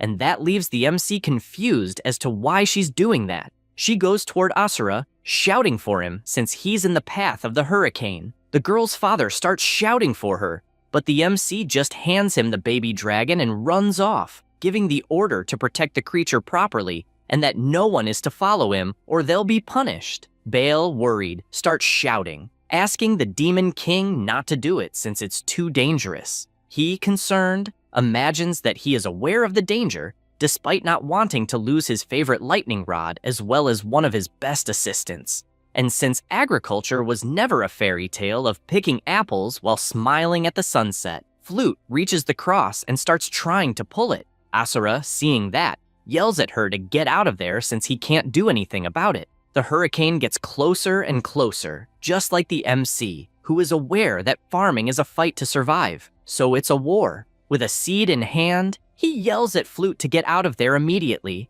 and with a flying kick he breaks the cross, which starts to fall instantly, making Asura faceplant into the ground. The effect of the hurricane already starts hurting the Demon King, as well as the little girl who stubbornly tries to undo the knot to free the general, even getting hurt by the blades. He, seeing that, calls her an idiot since that knot can hold even the 4 generals, and it's not something she can undo, so she should run away immediately. At that moment, her body is pulled, but it was Jiang Chul who grabbed her and the cross despite the strong wind pressure. The baby dragon keeps watching and imagines that his father isn't that strong, since he can feel the strength of the creatures. He screams with all his might, since he is being pulled by the hurricane and still keeps running with all his effort. The dragon is surprised because his father, even with all the difficulties, keeps going forward, but that doesn't last long, since as he runs, he starts losing strength until he feels all the pain from the blades to the point of dropping the cross and grabbing Flute tightly, since he no longer has the strength to run.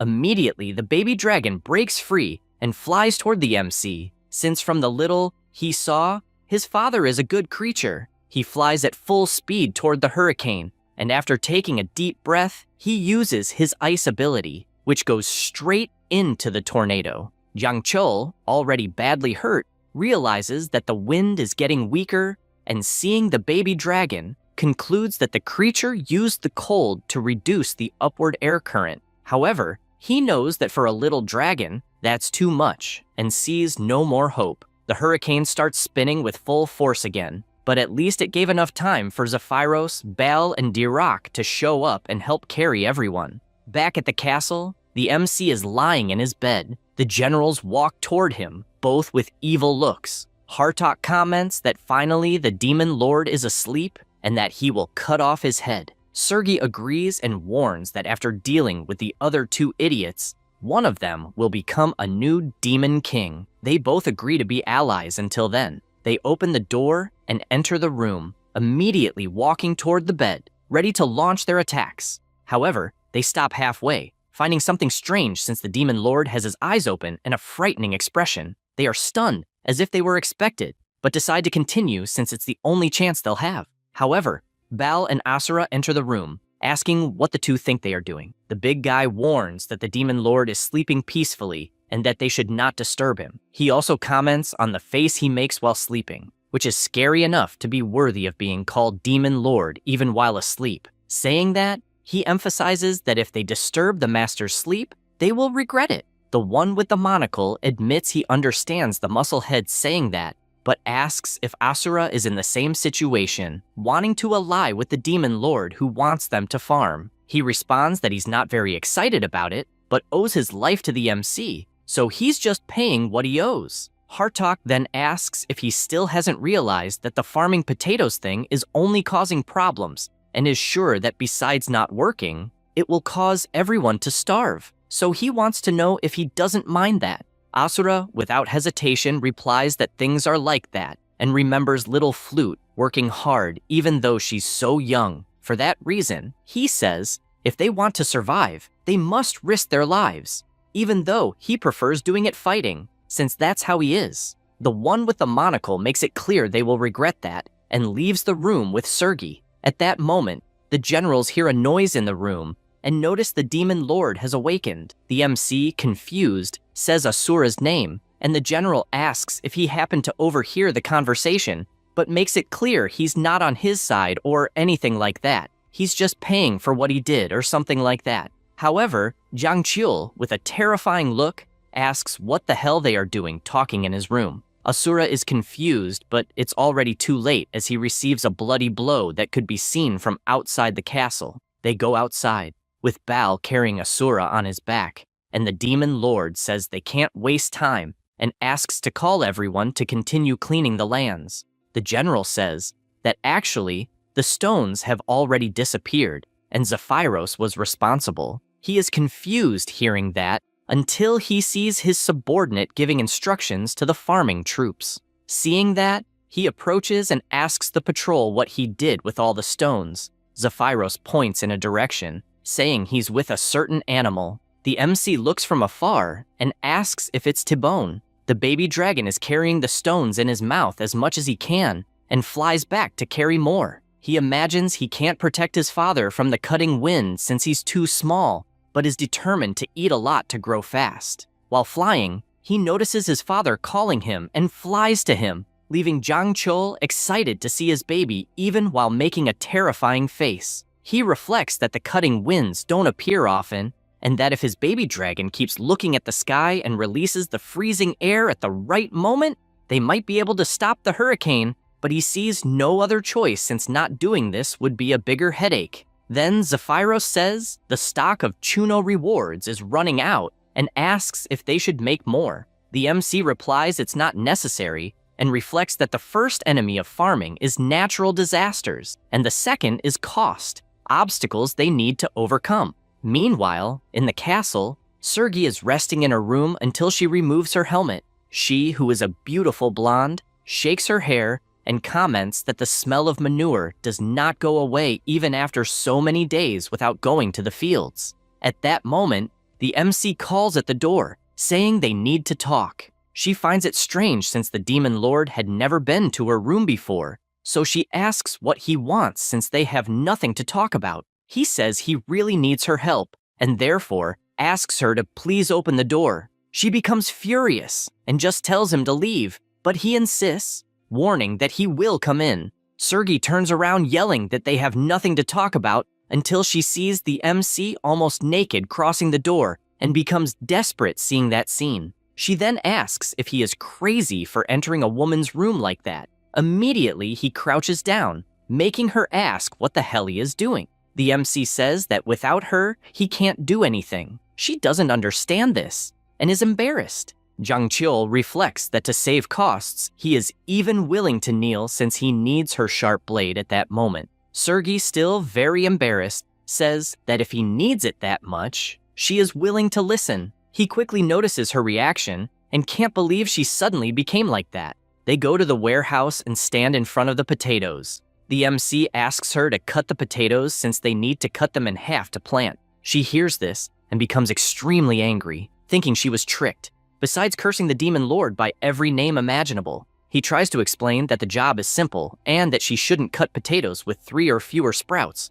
But if there are 4, then she can. He emphasizes that she should keep in mind the number of sprouts on each side of the cut since it needs to be equal. After giving the instructions, he holds the potatoes and says he will throw them, but Sergei makes it clear she never said she would do that. However, he throws them anyway, and without time to think, she prepares herself and with incredible skill slices all the potatoes exactly in half, cutting with absurd precision, leaving even the MC surprised. He starts checking them one by one and asks how she managed to cut with such precision. He turns and praises her once again, since he always knew she was the only one who could do that. She thinks about that half-hearted talk and gets curious since she won't fall for that flattery again, calling him a lying scammer. Immediately, he stands up with a frightening aura and approaches her. Then, he takes a cloth and wipes his sword until it shines. The general feels embarrassed and asks what he is doing. He replies that potato juice fell on it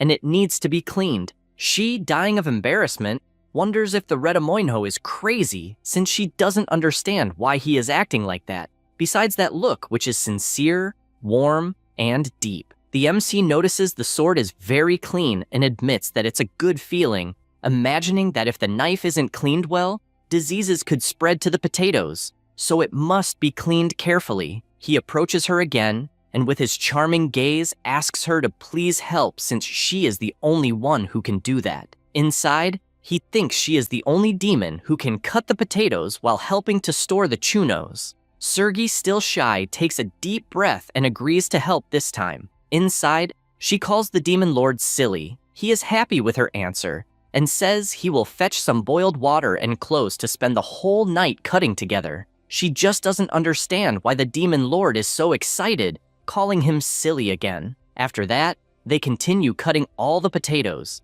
and Hartok watches from afar, seeing the two in complete harmony slicing all the potatoes. He gets angry at this, thinking that Sergei is also one of the lower fools volunteering to serve the demon lord, just because she heard some compliments. Meanwhile, under the scorching sun, Asura is still on the cross, wondering what the definition of living is, and doesn't know what motivation a lightning rod has to keep going, since that hard life isn't worth it. Then Flute approaches and says that the elders have saved chunos for him, and asks him to play the game of throwing the chunos. He calls the brat and asks if she really believes that a great general like himself would play a game with a lower-class demon, and warns that he will devour her alive if she gets close.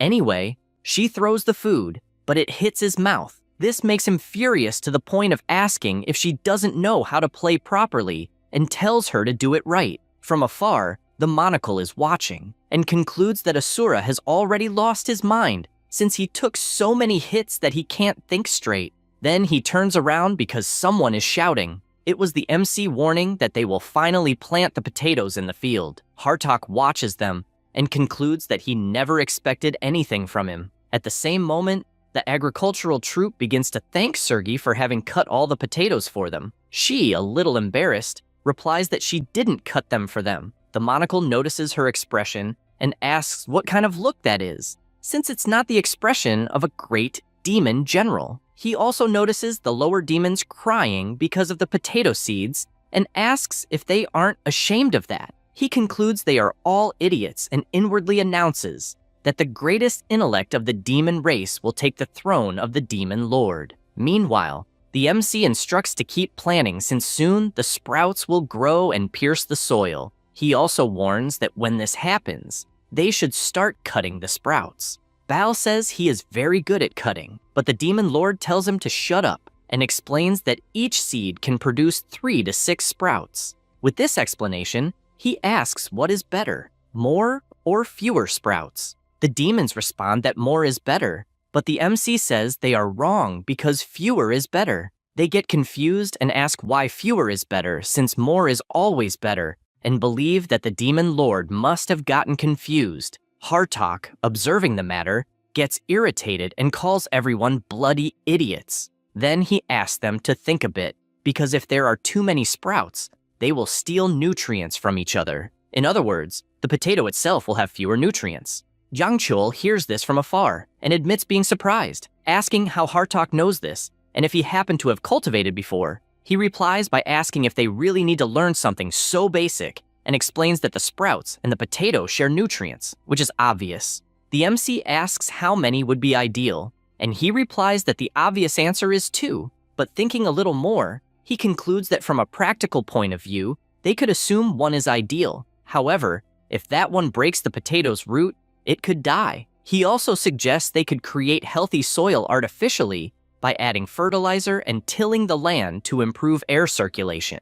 Everyone is surprised by that explanation, since he continues saying that the soil group won't benefit only the potatoes, and that there are also weeds that steal nutrients, so they will need to be removed. The demon lord simply can't believe what he just heard, and shouts for everyone to applaud since they have a genius in the army. Everyone starts shouting, "Genius! Genius! Genius!" And he gets stressed hearing that, while the demons don't stop praising him for a second. For a moment, he remembers that his mother always called him stupid, and turns around emotional, trying to hide that he is crying from emotion, not understanding why he is doing that. Then the MC approaches and calls him wise, saying that from that moment on, he will let him lead the farmer army as commander. Hartok inwardly thinks this is ridiculous since his intellect exists to steal and finish other species. However, Jang Chul shouts, asking what everyone is doing since they must show respect to the elite of the demon race. Everyone starts shouting that the general is the elite of the elite, and he, furious, thinks inwardly that everyone is inferior, but with posture, orders them to follow him from that moment on, imagining he will lead just a little since everyone before him doesn't stop shouting, celebrating the new leadership. At that moment, a notification announces that the MC won the psychological battle. He gets confused by this since he doesn't know what it is about. Another notification warns that he saw Bihal's neglected childhood and turned him into a loyal subordinate. He wonders if he really did this without realizing it. There is also a notification that Asura, who never had a friend, gained a new companion and reduced his violence. The MC doesn't understand which friend is being referred to. Meanwhile, Sergei's heart melted. She was a woman who had never been loved. He also established trust in Hartok, who just wanted to be recognized. Because of this, he can now unlock a new skill using 200 happiness points, and the new skill in question is blood vision. He is surprised since this skill wasn't in the game and is probably original, like the farmer's throne. The system explains that the skill allows him to see the near future of his target, currently up to 6 hours. It also notes that the target can be a living creature or an object, but his surprise comes immediately afterward, as the notification says it even works for the sky. This information excites him since he basically got a weather forecast. Meanwhile, somewhere between the abandoned lands of the demonic race and the human territory, specifically in the exile's village, a man arrives and says he is fully recovered. His subordinate greets him, saying it's a relief to see him well. Revai thanks him for all the care and confesses he wishes to be born with a stronger body next time. Deal laughs and replies that he wants to be rich like a noble who can boss others around. Revai finds that funny and turns to Kimchi, telling him they plan to return to the kingdom and asks if he wants to come along. He, with a serious expression, says he isn't sure since, as he said before, he doesn't remember who he really is and hasn't lived among humans because when he first appeared in that village, the residents did not welcome him well. For that reason, he questions if someone like himself would really be accepted anywhere. The two watch for a moment until Revai suggests he start by wearing different clothes. However, this doesn't happen when Dial asks if the hero really doesn't want to take off the strange clothes. The emissary believes Kimchi must really like them. However, the hero, in his thoughts, says he really wants to change clothes, but doesn't understand how they simply won't come off, as if they were part of his body. Rivaj thanks a resident for the kindness and says that living there just for being a descendant of an exile is very cruel, and explains that when he returns to the kingdom, he will tell the king the story. Kimchi observes this and imagines that Guy is a noble who is exploring the territory near the demons by royal order, and he is indeed not a proud person, but a kind and respectable one. This makes him wonder who he himself was, and concludes that he only remembers following orders and finishing others non-stop. Thinking about this makes him lower his head, since he doesn't know if he could do anything besides finishing others. Back in the demonic kingdom, the agricultural troop begins to see the sprouts growing and shouts in celebration since they are finally appearing. The generals come closer to see as well, since it is indeed growing. Flute runs to Asura to tell him the big news. He gets furious hearing this and asks what the hell he should do with that news. Then, the MC calls the agricultural battalion and shouts that the next phase will be burying, and asks the genie Hartok to explain better. He says burying means they will cover the sprout stems with soil to prevent the young potatoes from being exposed to sunlight, because if that happens, they will change color to the point of losing flavor and even becoming poisonous, thus called spoiled potatoes. Jiang Chul asks for applause, since that explanation was brilliant, which embarrasses the general. Then he looks up to check the weather that day, and thinks he ended up investing 200 happiness points in the weather forecast, and his blood vision has already evolved, with the activation condition being to stare for 200 seconds without blinking. However, he starts to make a face like a stray dog, since his eyes are burning, besides being tiring. The lower demons see this, and believe that the Demon King is crying with happiness because the sprouts have grown. After a while, the skill is finally activated, and for the next 6 hours, the weather is expected to be predominantly clear and dry, suggesting that it might be a good idea to put away the humidifier. The MC finds this interesting and tells Tibone that he will be able to rest well since there won't be that absurd windstorm. At this moment, Zephyros approaches and says he has an urgent report to give, explaining that the subordinate of the second Star Master has returned. They then return to the castle, and Lafloa soon introduces himself, saying he received the message about the ceasefire in agriculture and reports that the third Star Master, Ruster, attacked them, claiming that the Demon Lord has weakened and that he must take his place. The MC gets irritated by this because demons are all the same.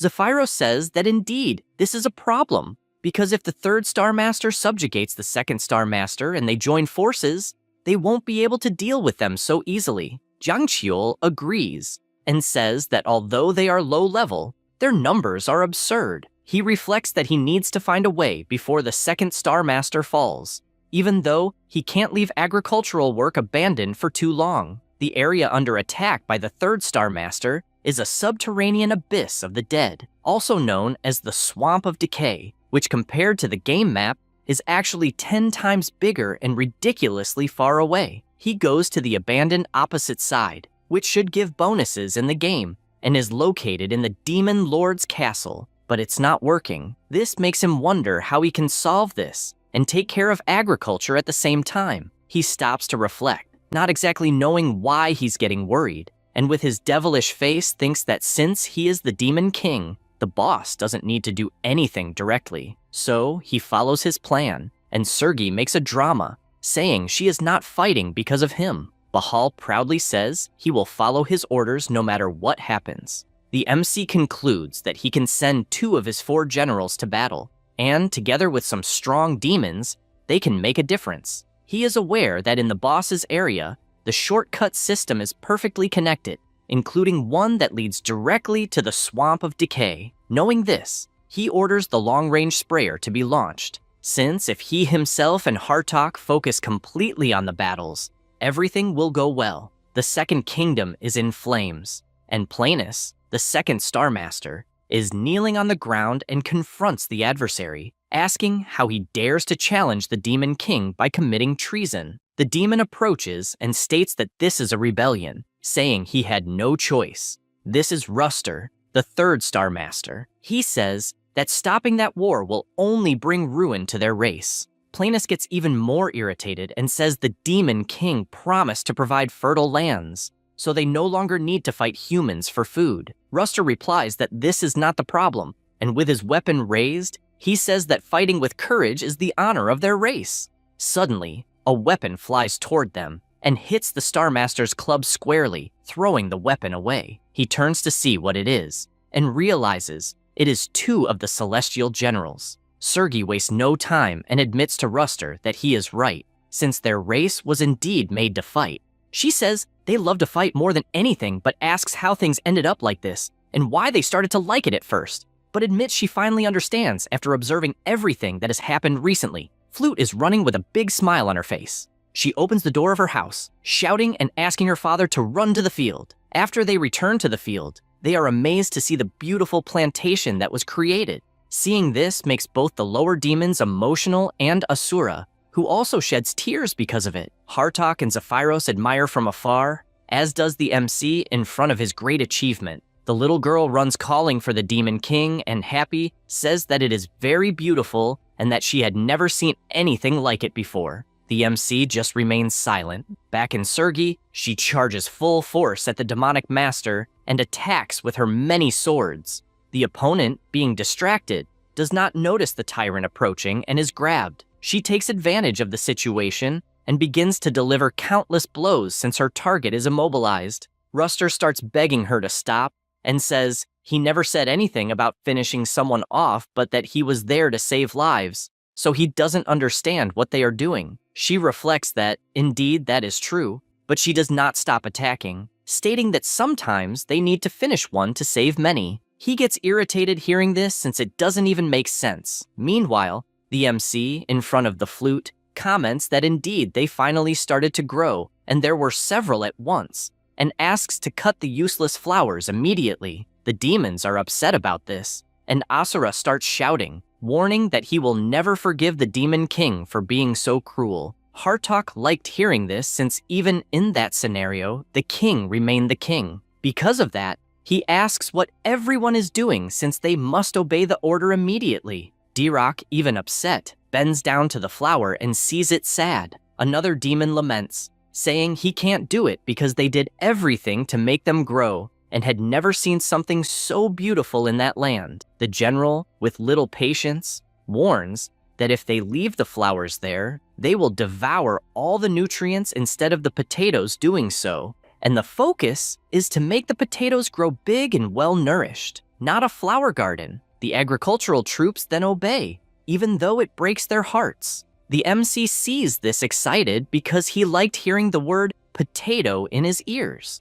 After that, the generals return and report that they captured Ruster. The Demon King makes it clear that this is what you get for starting a rebellion, and that everything he built was destroyed by another, and that he will do something about it. The Stellar Master just asks to finish it already, since a demon who lost his honor in battle deserves nothing but death. Without wasting time, the MC uses his ability, frying the demonic master, but he laughs, since he didn't even feel a tickle because he has excellent armor. Kratos asks if that really happened and if he didn't take any damage. Then he takes him to the plantation and uses a lightning rod, explaining that he actually found the job quite useful. Then he uses his ability again, making Ruster scream in pain and also asking to finish him off already. And since now he has a new lightning rod, the Demon King asks someone to take Asura off the cross since he's not recovering well and it's past time to retire him. They remove the bindings and Flute runs toward him to help,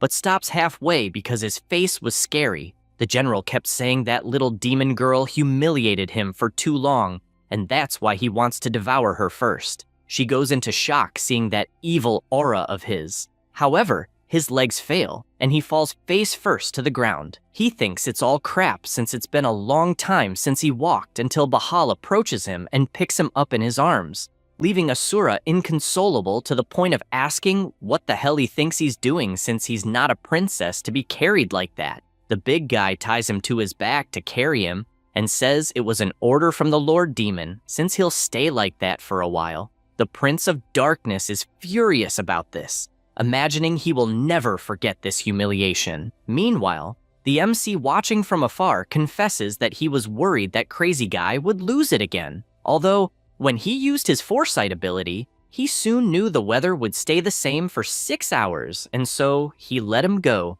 He points his finger and says that the harvest day will soon come, so they need to speed things up. But deep down, he's calm since he has a super fast weed cutter that can wipe out the flowers in an instant. He also has a professional carrier that makes things much easier. He reflects that, in a way, the autumn harvest is not far off and the food is gradually running out.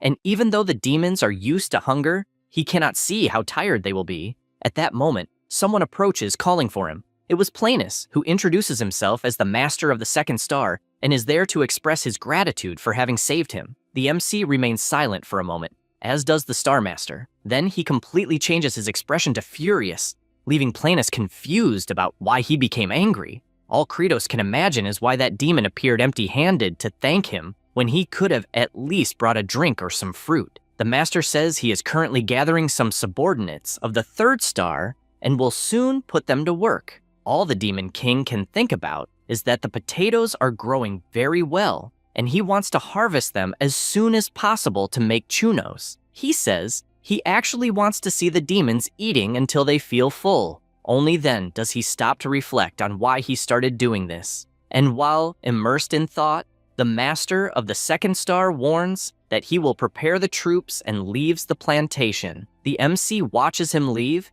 and reflects that this master was one of the weakest and least developed, but liked the confidence he showed, as well as his great loyalty to the demon home. He also supposes that this demon is technically a plant, so in the end, he might be quite useful. As Planus walks through the plantation, he feels with his feet that the soil is very fertile and full of nutrients he had never felt before in his life. And after walking a bit, he imagines that at first it was just a seedling and therefore never grew based on nutrients. But he found that soil completely different because it was cultivated by Lord Kratos. He uses his power and begins to root himself on the mountain and concludes that he can become stronger in that terrain to the point of becoming the Demon King. He thinks about this, and his roots start to grow throughout the territory.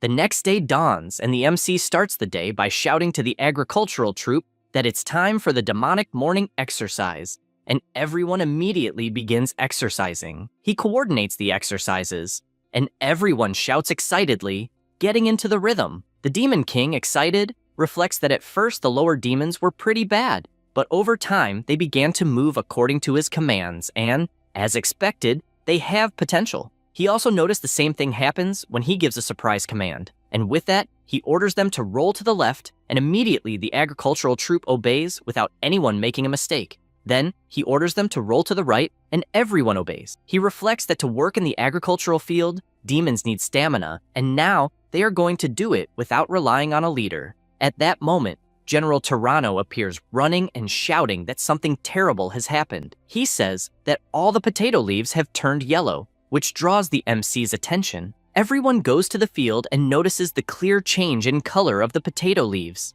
Zephyros laments seeing this and asks if it's really going to be impossible to produce anything. Sergei gets discouraged seeing that. Hartok, on the other hand, can't understand what happened and wonders if it was the lack of wind or even the lack of water. This frustrates him, and he questions why the hell he put his hope into something that now seems like hopeless foolishness. The brother approaches the generals and goes to the potatoes. He crouches down, grabs a sprout, and pulls the potato out. This surprises the monocle, since he sees that the color of the potatoes is a bit pale, but still they are huge, even 2 or 3 times bigger than the first potato they planted. Kratos smiles and asks if they're not seeing the potatoes doing their job, and since they absorbed all the nutrients from the leaves and grew, in other words, became bigger and tastier. With that, he says that everyone did an excellent job and assures them that it was only possible thanks to them. All the generals get emotional hearing this since their work wasn't in vain. After that, already at night in the castle, the MC is lying in bed thinking about the praise he gave to the demons.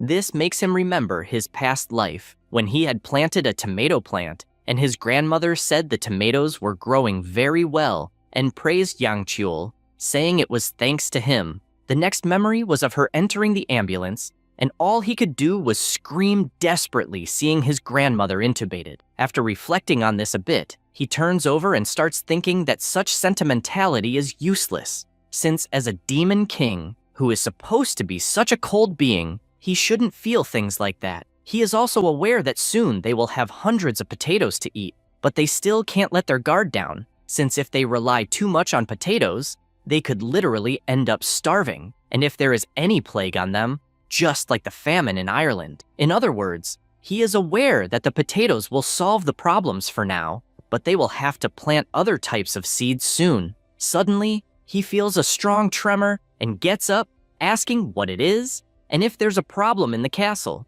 At that very moment, a crack forms and a root bursts from the ground, destroying everything and growing huge in front of him. The MC is shocked seeing this and asks what the hell that is. Outside, Flute is still in the fields, and, carefully observing the leaves, she remembers that the Demon King had said that when the potatoes grow, the leaves would naturally fall. But she still finds something very strange and starts digging, since she is sure something is wrong. She pulls out one of the potatoes and is shocked since the vegetable simply disappeared. She gets ready to run, needing to inform the adults, but soon becomes paralyzed as the castle is taken over by several giant branches. The MC was captured by the branches, and the Star Master appears laughing, saying the Demon King looks more like an insect. He can't believe it since that creature is really Planus, who had helped just moments ago. The Master says that thanks to the nutrient-rich fertile soil he created, he grew that way. Only then does the MC realize and imagine what happened to his plantation, and this makes him furious, screaming that he is a bastard and still wanting to know what the hell he did to the plantation. The Star Master asks if by any chance he's angry and what he's going to do about it. He says this and, moving the MC from one side to the other, throws him hard to the ground, seriously injuring him right away. Meanwhile, the generals are running around desperately trying to understand what's happening, while Bahal asks to be released since he needs to save the Demon King. Sergi and the Asura ask if he's crazy, since even if they tried to do something, it would be impossible against that star demon. However, the Tyrant General doesn't care, emphasizing that indeed, the Demon Lord is weak, and he found this out when he was helped by him, and for that reason, he is an extremely fragile being. The destruction in the castle continues until Planus takes his colossal form after absorbing so many nutrients from the earth, and the MC has nothing to do, just falls from that great height. The generals look up, and Zephyros is shocked, asking if that creature is really Planus. The Star Master commands everyone to pay attention, and with his horrifying voice, announces that Kratos is dead. All the generals can't believe it,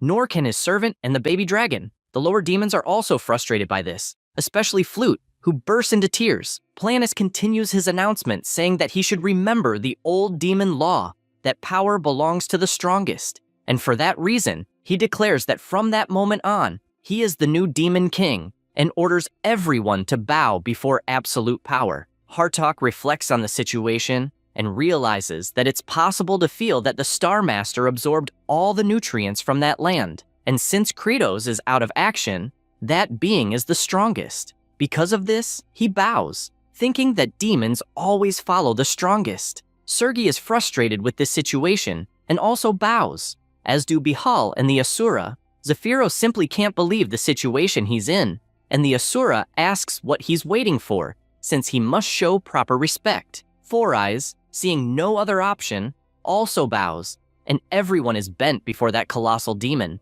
and all Zephyros can do is cry for the death of his king. Meanwhile, the MC finds himself in another place, and his mother calls him from when he was a child, asking to play hide and seek. He finds that day strange and asks if it's a dream. His mother asks him to close his eyes tight, that she will count to 10, and only then should he try to find her. The child starts counting, and after finally reaching 10 starts asking where his mother is. Since he can't find her, he begins to scream in despair, begging his mother to come out, and asks if by any chance counting to 10 again will make her appear. Kratos watches that scene with his head down, since all his child self could do was scream for his mother, crying and saying that he had just finished counting, and for that reason wants his mother to appear. Suddenly, a system message calls out to Jang Cheol, telling him to wake up. He finally opens his eyes and tries to understand what happened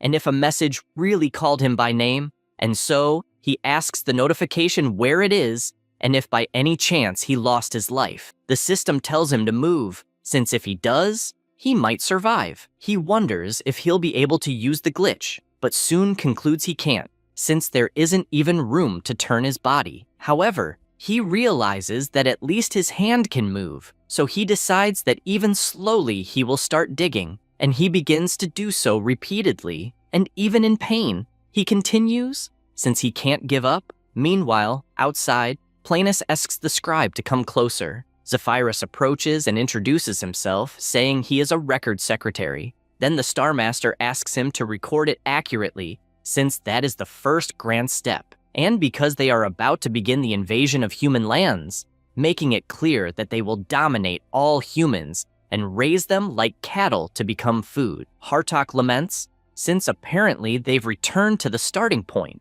Asura thinks it's good since at least it will be fun because he'll be able to fight and finish off as many as he wants. Sergi imagines that this is how demons have always lived after all, and if it means filling his belly, then so be it. Bahal, however, doesn't think about anything. Meanwhile, all the generals try to understand why that situation is making them irritated. At the same time, the MC keeps trying to get out of the rubble but feels suffocated since he can't breathe properly. Meanwhile, Planus orders all the demons to grab their weapons because it's time to march. Zephyros thinks of something and tells the new demon king that they can't go to war right now. The demon doesn't like what he hears, and all the generals get worried by that look. The secretary tries to explain that the only food they have is a few small potatoes, and that wouldn't even feed half an army. Planus asks if that was the problem, and says that actually they have more than enough. Then, with his branches,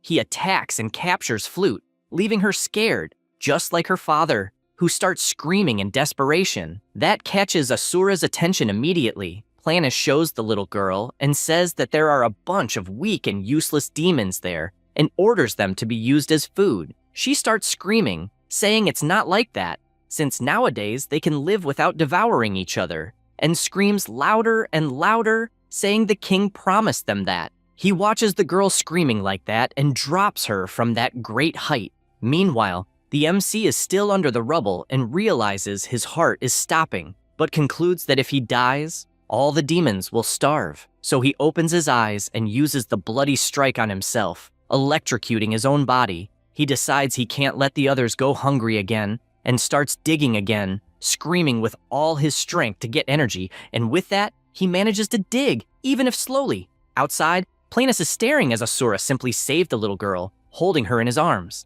The MC keeps trying to climb, and whenever his heart tries to stop, he uses his bloody impact to wake himself up, but he realizes he's too tired. Then he realizes something and starts reflecting on whether he still has far to go, or if at least he's heading in the right direction, and whether what he's doing still has any meaning. Thinking about that makes him feel even more down. Outside, all the generals are wide-eyed, seeing Asura holding the little girl. Flute is speechless after being saved, and the Stellar Master asks if he's gone completely crazy. The Blood Prince just keeps staring until he feels an earthquake and realizes it's the colossal demon approaching. He becomes terrified and tries to play it off by saying that the little girl is his snack, since he had his eyes on her for a long time. However, Planus isn't convinced by that nonsense and hits Asura hard with his branch, sending him flying past the generals and leaving him unconscious on the ground. Zephyrus laments seeing that since he can't do anything about it.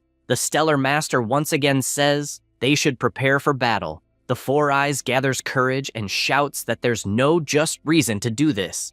As soon as he says that, one of the branches attacks him, but the Tyrant General moves with his axe and blocks the strike, making Planus even more irritated. Bahal shouts that the Demon King left a task for the secretary, so he asks who will count the potatoes if he dies.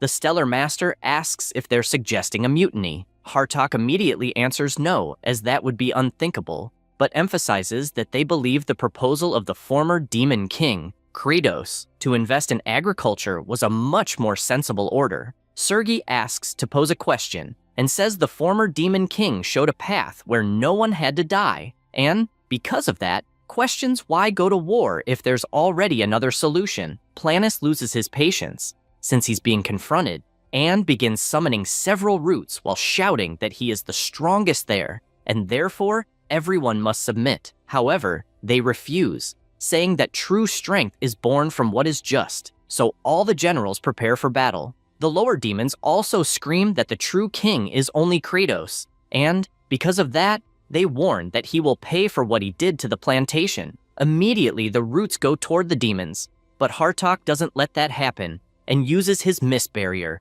blocking the attacks and defending the agricultural troop. Bahal places Sergei in his hand and throws her into the air, giving her the chance to slice all the branches that were attacking. Then she looks directly at Master Esteller and shouts that she will start by ripping out his eye first. However, he finds this funny, and besides blocking the attack, also captures the generals with extreme ease. Then he warns that they are going straight to the canopy for trying to challenge the new demon king, and makes it clear that he is 1,000 times more magnificent than the weakling Kratos. While attacking all the troops, he says that the former king was nothing but a weakling who died without even reacting, and, because of that, asks what that being had that was so special, since he saw nothing remarkable in that idiot. He prepares to deliver the final blow to Zephyros, who tries to save Flute, until he hears a voice from the MC asking why hurt his self-esteem like that. Then he appears with his fist closed, blocking the attack that was headed toward his secretary. Next, he pulverizes the branch instantly. Planis is shocked to see him alive, unlike Flute, who immediately smiles upon seeing him. The system appears saying that the MC has acquired a new system and ability at the brink of death, and the concentrated nutrition has been activated. 10 minutes before, he was feeling weak and could barely open his eyes because he was very tired. He also remembered his grandmother. She asked what he said, and his response was that he was already very tired and trying to understand why to keep living when life is so hard and cruel. She was silent for a moment and said that they are like a seed. He looked to the side, and his grandmother continued saying that everything that is alive is a seed, and even though it is hard, it has to dig the earth, come out, and sprout. And when a seed sprouts, other seeds gain strength too. After a while, they grow and all bloom like beautiful trees or flowers. Immediately, he shouted that it was all nonsense and asked why his father died working even though he was so kind, and also why his mother abandoned them. And he concluded that it must be a rotten seed. Otherwise, it's just nonsense. And already crying, he said he would live only for himself like his mother did until he became rich and did well on his own. Sometime later, he appeared running because his grandmother's health was very bad. She, intubated, called for her grandson, and after he approached shouting, she just said he was a seed that would sprout a beautiful flower. Back in the present, he remembered this whole conversation and realized he couldn't give up, so he used his bloody impact with all his strength. A notification appeared informing that he endured the pain of death and rebirth, besides the will and spirit that surpassed their limits, and therefore unlocked a new system. The Monoseed system was unlocked. He was confused by this description since, as far as he remembered, it didn't exist in the game. Another notification appeared informing that as a reward for 3 successful resurrections, the Monoseed starts at level 3. The Monoseed amplifies all his attributes by a certain multiplier, and currently, the Monoseed is at level 3 with an application rate of 1.3 times. He concluded that all his attributes were increased by 30%, but he imagined it wouldn't be enough to get out of those ruins. An optional ability of the Monoseed system appeared, Concentrated Nutrition. It concentrates all attributes into one and can be used once a day for 10 minutes. The MC immediately widened his eyes and saw that currently his resistance, mental strength, physical strength, dexterity, and magical power were at 30%. Then he activated the Mana Seed and a strong glow appeared. All his attributes went to 39%, and without thinking twice, he shouted to activate the Concentrated Nutrition ability on his physical strength. The values started to shift, taking from all attributes and putting into physical strength until reaching 155%.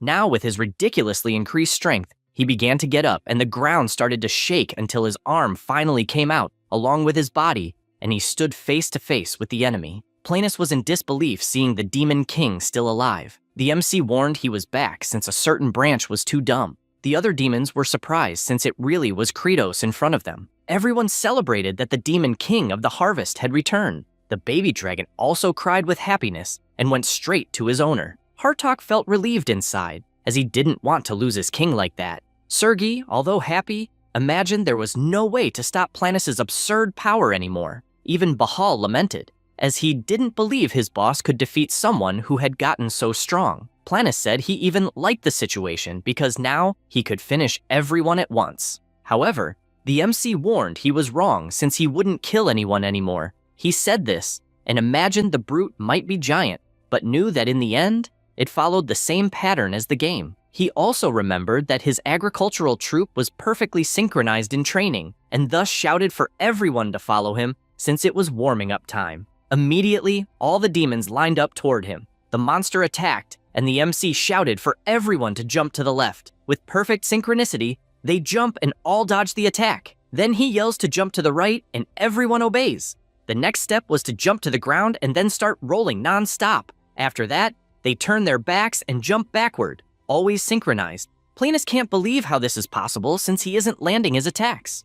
Jung Chul likes his team's performance and knows his opponent will need to recover, so he yells for everyone to turn, and at the same time, they do it pointing their fingers forward in a mocking gesture. The tree shouts furiously and starts summoning several giant roots. The MC likes what he sees since his opponent entered Berserker mode and knows that until now, he used the game's rules. But from now on, the rules they will use are from real life to finish the opponent, so he orders T-Bone to advance. The baby dragon pulls out the whole cell and uses his Ice Breath ability, hitting Planus' face squarely. The MC thinks that even with his strength boosted, punching a bunch of wood wouldn't do any good. But he knows that after all, his enemy is still a plant, and if he freezes it all with extreme cold, the internal volume will expand and the tissues will tear from inside. And that is what happens since the roots start cracking. He likes what he sees, and while the baby dragon passes by the roots, they keep breaking more and more, leaving the fig tree confused about what is happening. The MC sees all the destruction he caused and shouts, provoking the opponent, who couldn't stand the pressure. Planus' body keeps breaking more and more, and the baby dragon flies toward his master and grabs his arm since he is quite tired. The MC thanks for the help and warns that he needs to deliver the final blow. So he crouches to gain momentum and jumps full force toward the giant plant.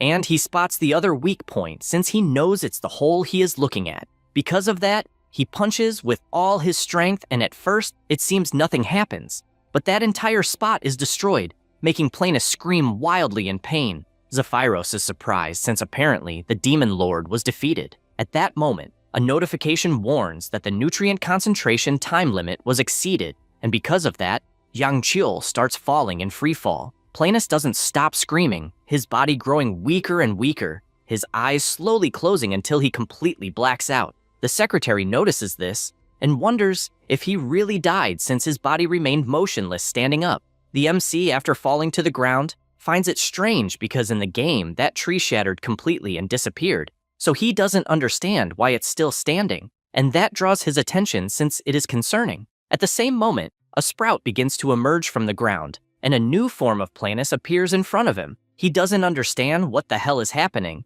and to make things worse, he can't move his body. The Demon Lord is completely different in his new form, and all the demons become worried about it. He says he absorbed all the incredible nutrients that were in that place, and confesses that he almost died but concentrated part of his power and created a new body. He also notes that he is a seed that simply fell into a poisonous swamp and sprouted like something cursed, and since he has the power of the Demon King, he poisoned the whole world with that venom. He prepares his attack, ordering Kratos to die once and for all, but Bahal appears attacking with his axe, hitting the enemy's neck squarely, but the attack is useless since it barely penetrated 3 centimeters.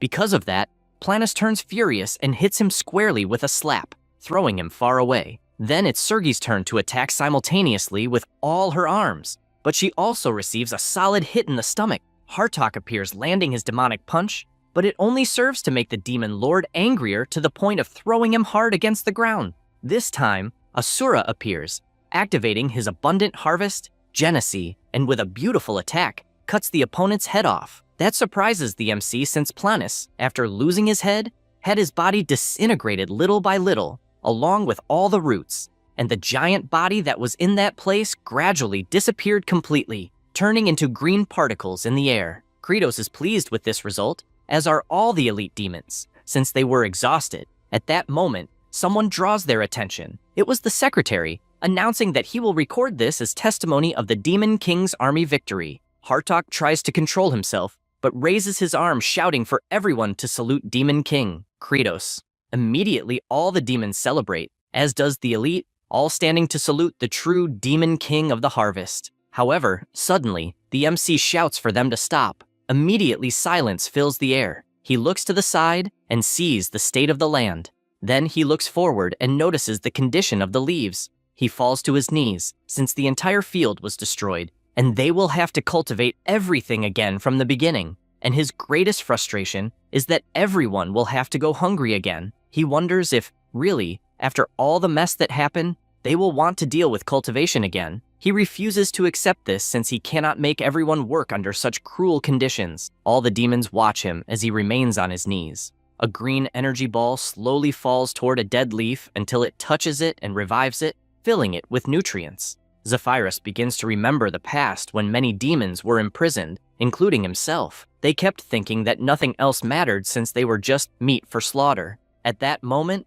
a demon arrived, unlocked the cell, and when he opened the door, everyone started running in fear. But this demon was confused because a child in front of him showed no reaction, and the more he looked, the more he saw the child indifferent. This made him furious to the point of grabbing Zephyros and lifting him up. Seeing that he still showed no reaction, he prepared his sword and attacked mercilessly. But before striking, the Demon King appeared, grabbed the brute's head, and tore it off, making the head roll away. Then he called the child and asked why he had not panicked or begged for his life. Zephyrus replied that he felt no fear, and actually thought he would be lucky since no matter how much they fought, in the end, there was no chance of survival, and the best they could do was to shorten the time of fear until death. Kratos smiled hearing this since he found the child different from the others, and therefore ordered him to follow, warning that he would name him the Demon Scribe because it would be a waste to see someone with potential end up as food. Then,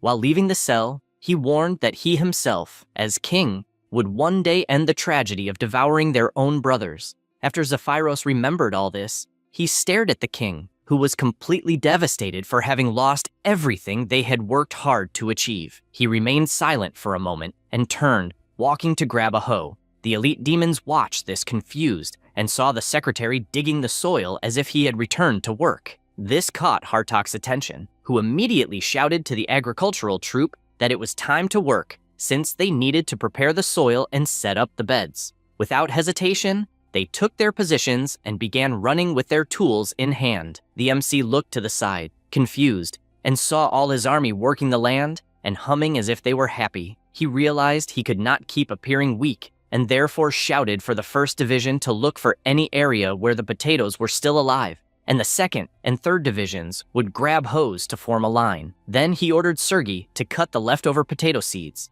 and for Hartok to take command of the 1st Division, besides Asura picking up the tools he would send. Then, with all his strength, he shouted that he wanted to see a bountiful harvest. Everyone raised their tools, asking for the blessing of the harvest. Bahal gripped the rope tightly with his teeth and began dragging the demons in the shape of a plow to prepare the soil for cultivation. Kratos imagines that he had even forgotten that life on the farm has things like natural disasters, pests, inflation, and climate change, besides having war all the time and always needing to dig again. At that moment, something catches Flute's attention since, looking to the side, she notices an intact potato vine. She runs to see and decides to take it, since even though it's just a seed, it will already help. However, even using her strength, she doesn't understand why she can't pull it out. At that moment, a demon grabs her hand. It was Asura who came to help, saying she needs to hold tighter. Then, with both pulling, they manage to uproot it, but they are surprised since a surreal number of potatoes came out along with it.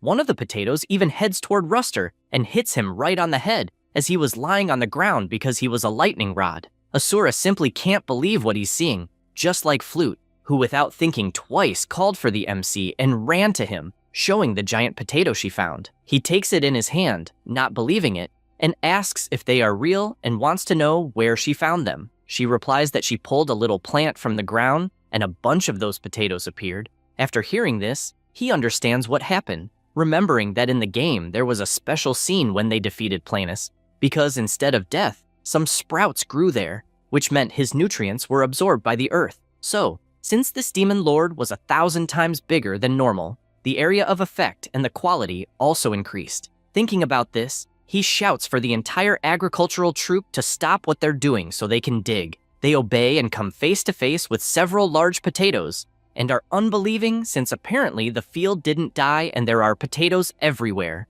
Kratos is surprised seeing this since all his demons are holding giant potatoes, and the quantity is absurd. Zephyros calls his attention and asks if it's by chance an abundant harvest. He smiles and replies yes, relieved to see that, and crying with joy, shouts that it definitely is an abundant harvest, and now everyone can eat until they're full. After returning to the cabin, he sits to reflect since he needs to review the situation of the abandoned land, starting with the first, which is the first stellar area. The lord of the first area, Saruthul, started a rebellion and was defeated, and the heart of the frost spirit was turned off, as well as the henchmen disappeared, so the place is completely empty. Now about the second stellar area. The lord also died as it was Planus, and his soldiers stood frozen in shock. Now, about the third stellar area, the lord of the place is Ruster, who is even already being used as a lightning rod, and only doesn't know if the minions of this demon will be punished for treason. The fourth stellar area belongs to the Cobra Man Tarthu, and he still remembers that in the game he was one of the most loyal. He reflects that it would be easy to summon those who remained from the second area, besides joining with the people from the fourth area, but he also concludes that calling everyone at once could be bad, since before having more hands to help, there would be more mouths to feed, and so he believes he must go slower until the next harvest. At that moment, Zephyros approaches and informs that the preparation of the giant Chunos has begun as ordered. Also, a small demonic beast enters the house and reports that it delivered the weight orders to all regions. The MC wonders if they obeyed quietly, and if it's still possible to trust them. The creature replies that the fourth area didn't obey. He gets frustrated, questioning why they didn't obey that time. The creature doesn't understand the question, and just replies that they didn't say anything too bad. The MC is still confused and asks if it didn't even question the reason for the refusal. The little imp also doesn't understand, as he doesn't know who he would ask that to. Kratos stands up furious, shouting at the filthy lizard since what he wants to know is why the lord of the fourth area didn't obey. The creature panics and replies that when he went to the place, there were only some servants and no one else, and everything was empty. He can't believe he delivered an important message to mere servants, and, extremely furious, imagines he's going to die of anger since it seems like he's talking to some incompetent telemarketing attendant. The secretary, seeing that situation, thinks that even though Kratos is the kindest, he is still a demon lord, and his face remains monstrous. And even if thousands of years passed, no one would surpass that horrid face. He asks to take care of this matter and questions the creature if the servant said anything about the whereabouts of the lord of the fourth area. The flying lizard replies that, from what he understood, Tarthu went to the human territory because he needed to gather human corpses and offer them as fertilizer. The MC hears this and despairs, since as far as he remembers, in the game, it's exactly at that moment that the former paladin awakens and the demon invasion begins, and the powerful paladin decides to exterminate everyone. He concludes that if no demon invades human territory, then the paladin won't attack either, and since the fermented paladin hasn't appeared in a long time, he believes his theory is correct. But on the other hand, if the demon lord of the fourth area attacks humans, all of them will be annihilated by the paladin, and he knows there is nothing to be done in that case. Thinking about this, he runs at full speed, and his secretary asks where he is going. He replies that he needs to stop the idiot at all costs, but the Four Eyes doesn't understand why he is going alone, and he just replies that going alone is faster. He also remembers that after defeating Planus, he managed to raise the level of his mana seed to level 4, and for that reason activates the nutrient root, putting all attributes into agility, which increases by 160% and thus disappears on the horizon with his new absurd speed, since he will need to use every shortcut that exists, even at his maximum speed. He knows that in the abandoned demon land lies the tomb of the paladin, also called the Tower of Life, And it was in the land without an owner that the paladin met the Elbiha group, and there was also the village of the exiled where he stayed for a while. And going down a bit more, you reach the border between humans and demons called Fortress Magrat. The guards of the fortress spot something and realize the emissary Azrahan has returned, although they don't understand why the guards are not together, and they accuse and call the paladin horrible without knowing who he is. After the group arrives at the gates, the soldiers come down to welcome them. They are received by Wolkos, who is the commander of the fortress. He questions where the soldiers who were accompanying the emissary are. Azrahan replies that unfortunately, monsters appeared along the way, and they barely managed to get near the demon land. The commander says the king's order was to explore the demon land, which is a special mission the king sends every now and then, even though sacrifices happen, and he knows all the warriors were excellent. Then he asks the emissary to enter and rest. Everyone starts to pass through the door, but when it's the paladin's turn, he is stopped. Wolkos warns that he cannot pass. Azrahan and his partner can't believe it. However, Kimchi just looks with his serious gaze, and that is enough to make the commander terrified by that aura. Immediately, Azrahan intervenes, warning that that person is known to the group and even saved him from monsters. Wolkos asks if by chance he forgot the rules, since only those who left through that gate can enter it. Dal approaches, saying there is probably a misunderstanding, and, putting his hand in his pocket, takes out some coins, saying they will give a good compensation. However, this only resulted in a slap in the face and made the commander furious, wanting to know how a horrid creature dares to try to bribe him. The servant just cries with the mark of the face on his cheek, and the commander points his sword at Kimchi, ordering him to take off the cloak and warning that if there is anything suspicious, he will be killed right there. Azrahan despairs, since under that cloak, there is 100% suspicious stuff. The paladin watches his injured friend on the ground and becomes furious about it, causing Wolkos to be startled immediately by that aura. At that moment, the war horn sounds and one of the soldiers shouts to the commander, informing that the demons are approaching the fortress and emphasizes that there are thousands of them. Wolkos runs inside the walls since the great moment has arrived, and the paladin just looks to the side towards that demonic army, and instinctively, a desire to kill arises in his body as if he were being controlled. At the same time, the MC is running at full speed, begging the Lord of the 4th Stellar Area not to make the mistake of attacking the fortress, since he knows that if they attack, all the demons will die. The demon lizards run with their battering rams and hit the gate squarely. Immediately, the human archers shoot their arrows to defend the fortress, but the demons are resistant and tank the arrows in their chests while swinging their weapons and throwing stones to counterattack, knocking down several archers at once. The huge army continues forward toward the fortress, trying to break down the gate at all costs.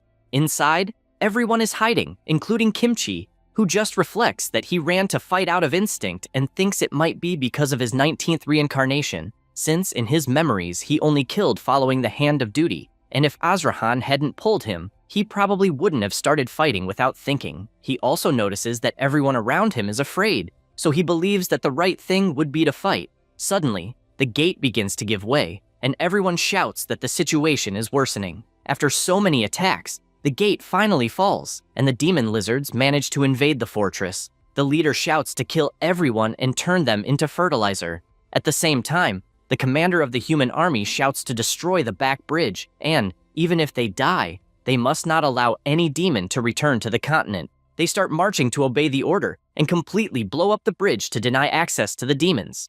Dial panics, having heard the bridge explode, which means they will die there, and confesses to being sad, since he hasn't even married yet.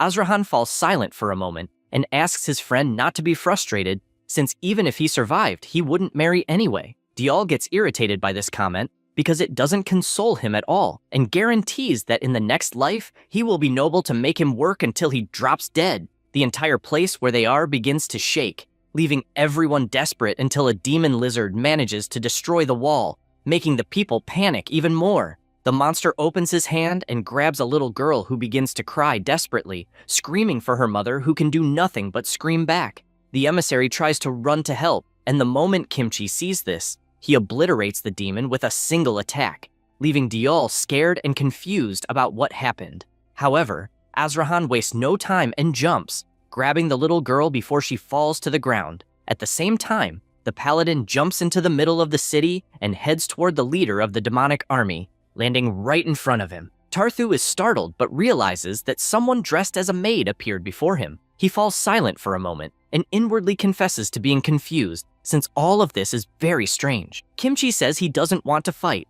and therefore asks them to leave the fortress. Tarthu asks if this is some joke, someone in a ridiculous outfit wanting to give orders, and questions what will happen if they don't leave. The paladin takes a deep breath and makes it clear that everyone will die if they don't do this. Immediately, the demon lizard jumps to attack, and before Kimchi receives the blow, he closes his eyes and concludes that apparently the only choice he has is to fight. Then, he widens his terrifying eyes and says he will accept his destiny as the executioner the world needs. However, at that very moment, the MC appears kicking the demon lizard, which leaves Kimchi confused as he watches the demon flying away from the blow. Kratos takes a deep breath, already tired from running so much, and when looking ahead, he comes face to face with his old game avatar and, because of that, panics, knowing how powerful it is. Tarthu sees that it is the Demon King and tries to say something but gets kicked in the face and starts being stomped on because the MC wants to know why the hell he invaded the human kingdom. He tries to explain himself, but Kratos doesn't want to hear excuses and just tells him to die already. Then he looks back a bit to check if Kimchi is watching properly and, upon confirming, resumes stomping the mutant lizard, warning that they could have been living a peaceful life planting potatoes quietly and invisibly. His fury grows more and more, and all he can say is that they didn't need to fight since everyone was surviving on their own, and all he can think is that he begs the paladin not to kill either him or his army. However, Kimchi comments that he knows him. The MC freezes and turns around. Then the paladin asks if the one in front of him isn't the Demon King, Kratos. He starts sweating cold and concludes that now he's screwed. The warriors who were fighting look back because they heard the Demon King's name and realize the two are talking, although they can't hear well from afar. The MC, already trembling with fear, says he doesn't know any Kratos and questions if that's the name of some computer.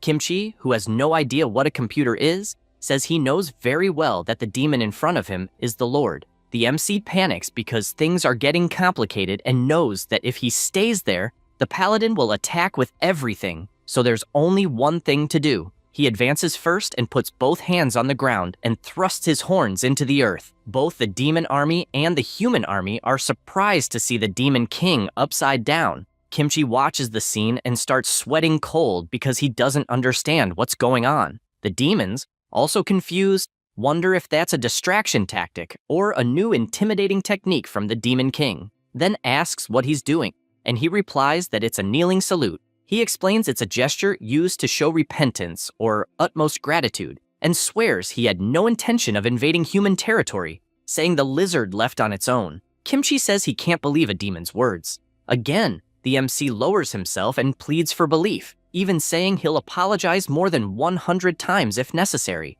The demon's lizards are surprised, thinking that position brutal that Kratos is doing is similar to an angry bull digging the ground and worthy of a demon king. The MC keeps lamenting what happened, and though he knows it's a pathetic act, he's aware that if he doesn't do it, all demons will die, and he knows perfectly well the head of the house must take responsibility. Remembering his other life when he lived bowed down, the big guy laughs and questions if he really did what he was told, thinking it's very stupid since he'd certainly get screwed if he did. Anyway, the MC keeps apologizing, saying he won't let it happen again. The same applied when he was a child. Because of that, he knows he could endure any humiliation for his family. The MC keeps begging for forgiveness, but in Kimchi's head, he knows it's useless since his very existence is merely to kill the Demon King. He raises his weapon, imagining he will first finish off the leader of the group and only then kill the rest of the demons. The MC keeps banging his horns on the ground constantly, which catches the paladin's attention,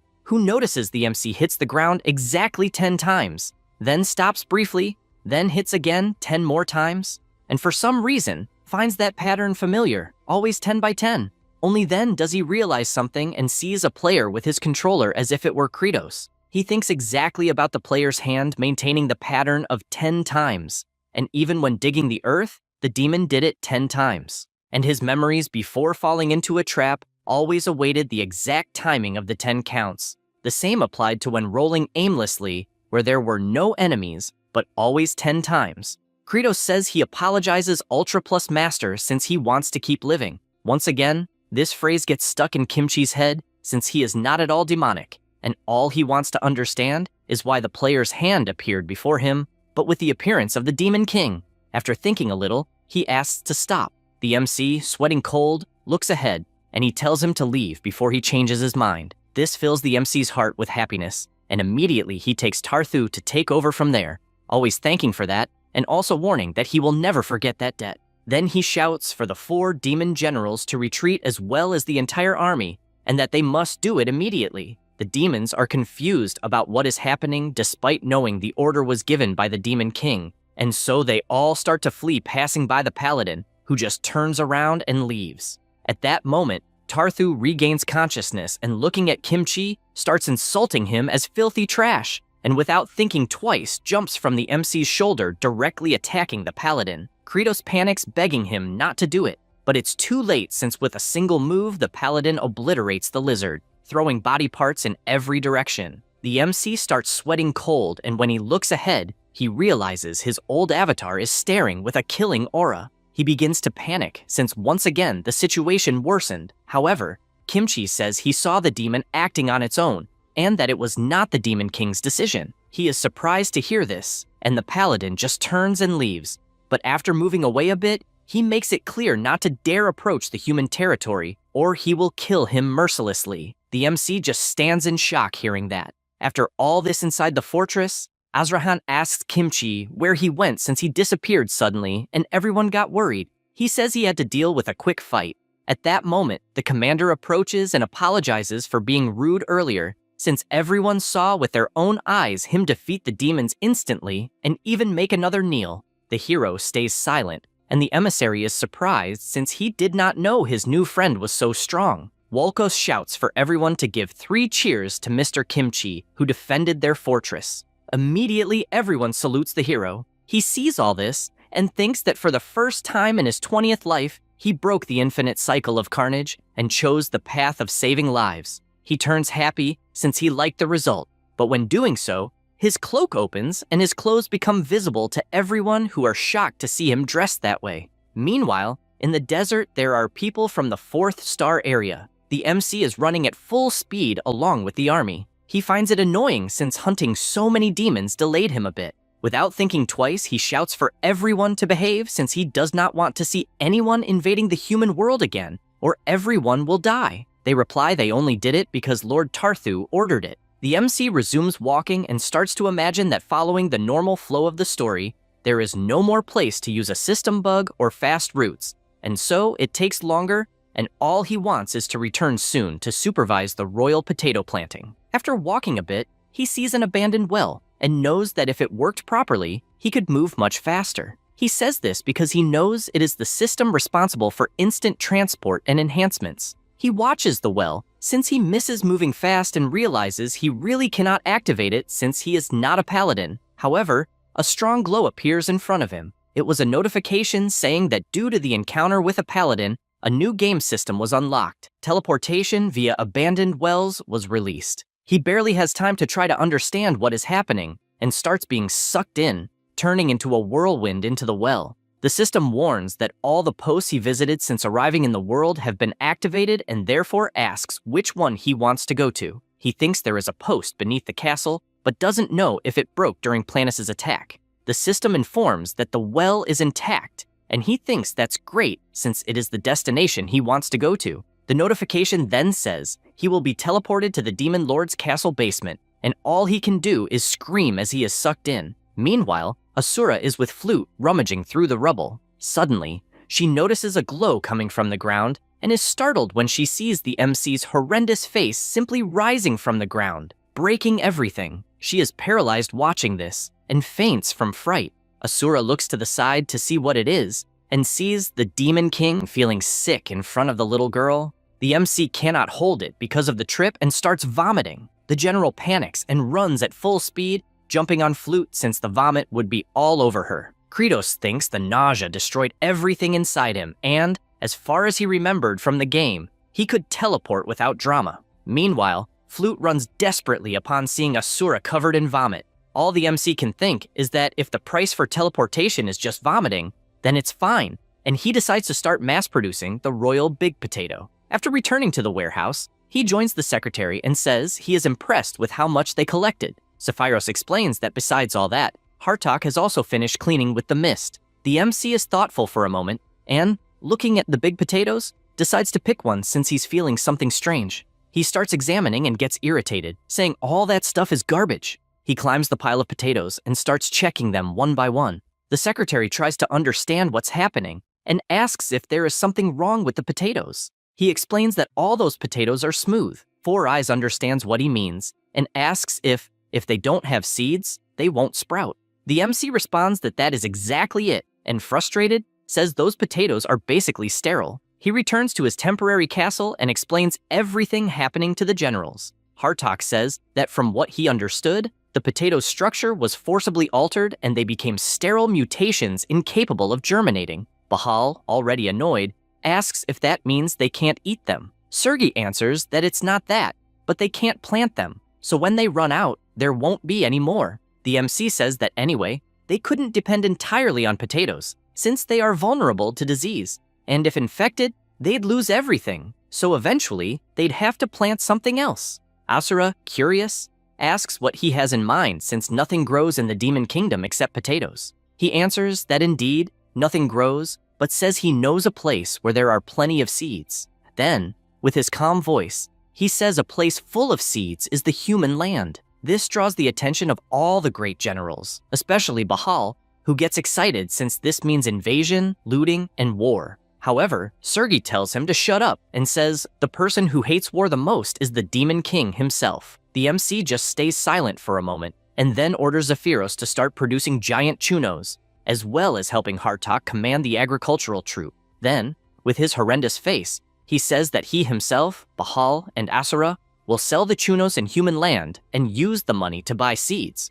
All he can think is that they must not find kimchi there to avoid problems, and that he also has a plan about that. Everyone stays silent listening to this, and the secretary says he doesn't think it's a good idea to sell in the human world. The MC asks why not, and he replies that it's obvious demons look like they came from hell since they have monster faces, and that would be terrible in the human world. He points to Asura, saying his skin color seems impossible for a human, besides his killer expression, and there's no way that will go unnoticed. Then he reinforces that if humans look at them, they will immediately know they are demons and will attack. Sergei grabs him by the arm, as she did not like what was said. He warns that he did not lie and was only rational in his thinking. Asura, furious with the insults, says he is also being rational, and that is why he did not kill him on the spot. At that moment, Bahal intervenes, saying Zephyros is right since everyone there is weird except himself, who is normal. Asura comments that this is obviously absurd, since the big guy fits the demon standard the most. Hartok tells everyone to shut up, since he himself is the only normal one there with the posture of a knight. Asura finds this funny and asks if he means he has a corpse cut in addition to being an old zombie. The fight begins with everyone insulting each other, and the MC just observes since, from what he perceives, all of the generals are very fragile inside and full of complexes about their appearance. Then he tells them all to stop, and, with his horrendous face, thinks it's a good idea to tell a joke to break the tension and says they should stop fighting because, in the end, everyone there is so ugly it hurts. Everyone falls into depression after hearing this, and Kratos believes it worked since they stayed quiet. Then he calls Zephyros and asks if he still has the item they kept from when they invaded Saruthul's castle. Zephyros asks if he means what they found in the secret shortcut and shows the items he kept. They were some strange blue creatures that even confuse the generals about what they are. The MC, with a wicked smile, says it is the metamorphosis elixir, and that whoever eats it changes shape and becomes a creature different from demons, finishing by saying they will use it to transform into people and go to the human world. They are surprised to hear this, but Sergei is upset about having to eat that bizarre thing. The MC warns that obviously they will eat it since there is no other way. Immediately, Bahal takes one in his hand and throws it into his mouth, chewing in front of everyone to show how brave he is. However, he almost vomits, shouting that it's disgusting, but at that moment, his whole body begins to glow, and the MC, seeing this, imagines that the creature he will become changes according to the player's personality and hopes it won't be anything too aggressive. Smoke appears where the general is, and his silhouette shows that he has become a handsome man with red hair. Kratos is surprised to see what Bahal is like inside. Sergei immediately takes the creature in her hand, having found the transformation incredible, and after eating, another curtain of smoke appears. But this time, she is transformed into a llama. Zephyrus appears with a mirror to show the result, and she is furious trying to understand why she became an animal. Next, the MC forces Asura to swallow it, but he transforms into a shoebill, also known as a shoe-billed stork, who is also furious with the transformation. The next was the MC, who after eating, another curtain of smoke appeared, and he simply became an ordinary human, keeping his original appearance as the Demon King. He starts looking at himself in the mirror, finding it a bit strange and not sure if it looks good. Then he looks at the two animals and shouts that it is time to depart for the Seed expedition. They then set off on the journey, each with their role. Suddenly, he notices something, and his system warns that while the metamorphosis effect is active, he will not be able to receive support from the happy points. The MC does not like this restriction at all, but knows that in the game it was the same, since if he took any damage or used any ability, he would revert to his original form, and so he needs to be careful. They also used the abandoned well to get close instantly to the human world, and he was happy, since to bring everyone along, it was enough to hold hands.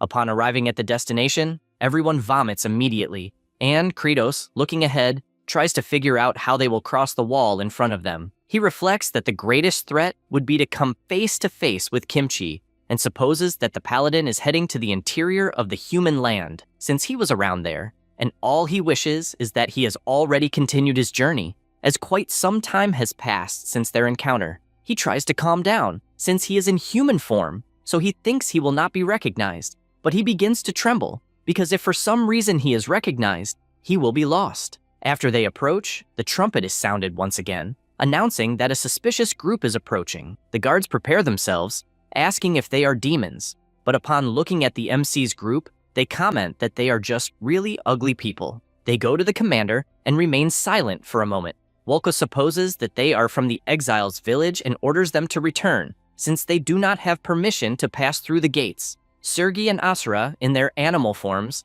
get irritated because they imagine something like this would happen, as the plan seemed impossible. Kratos concludes that the humans would be more strict after the demon invasion, so that reaction would be normal. But since he is a veteran player, he has read the diary revealing the game's behind the scenes at least 10 times. Then, staring fixedly at the commander, he completely changes his expression and says he is carrying an offering directly from the land of demons. Hearing this leaves Walko's intrigued, and the MC fills with confidence, knowing that the human king is eager to learn what exists in the demon land, and even sent an emissary to explore the region. The commander asks if the offerings are the animals behind him. The MC says the commander has sharp eyes and points to Sergei and Asura, explaining that they are creatures he captured in the depths of the demonic land, and indeed, the roasted meat is from another world. The two hear this and become outraged, not understanding what is happening.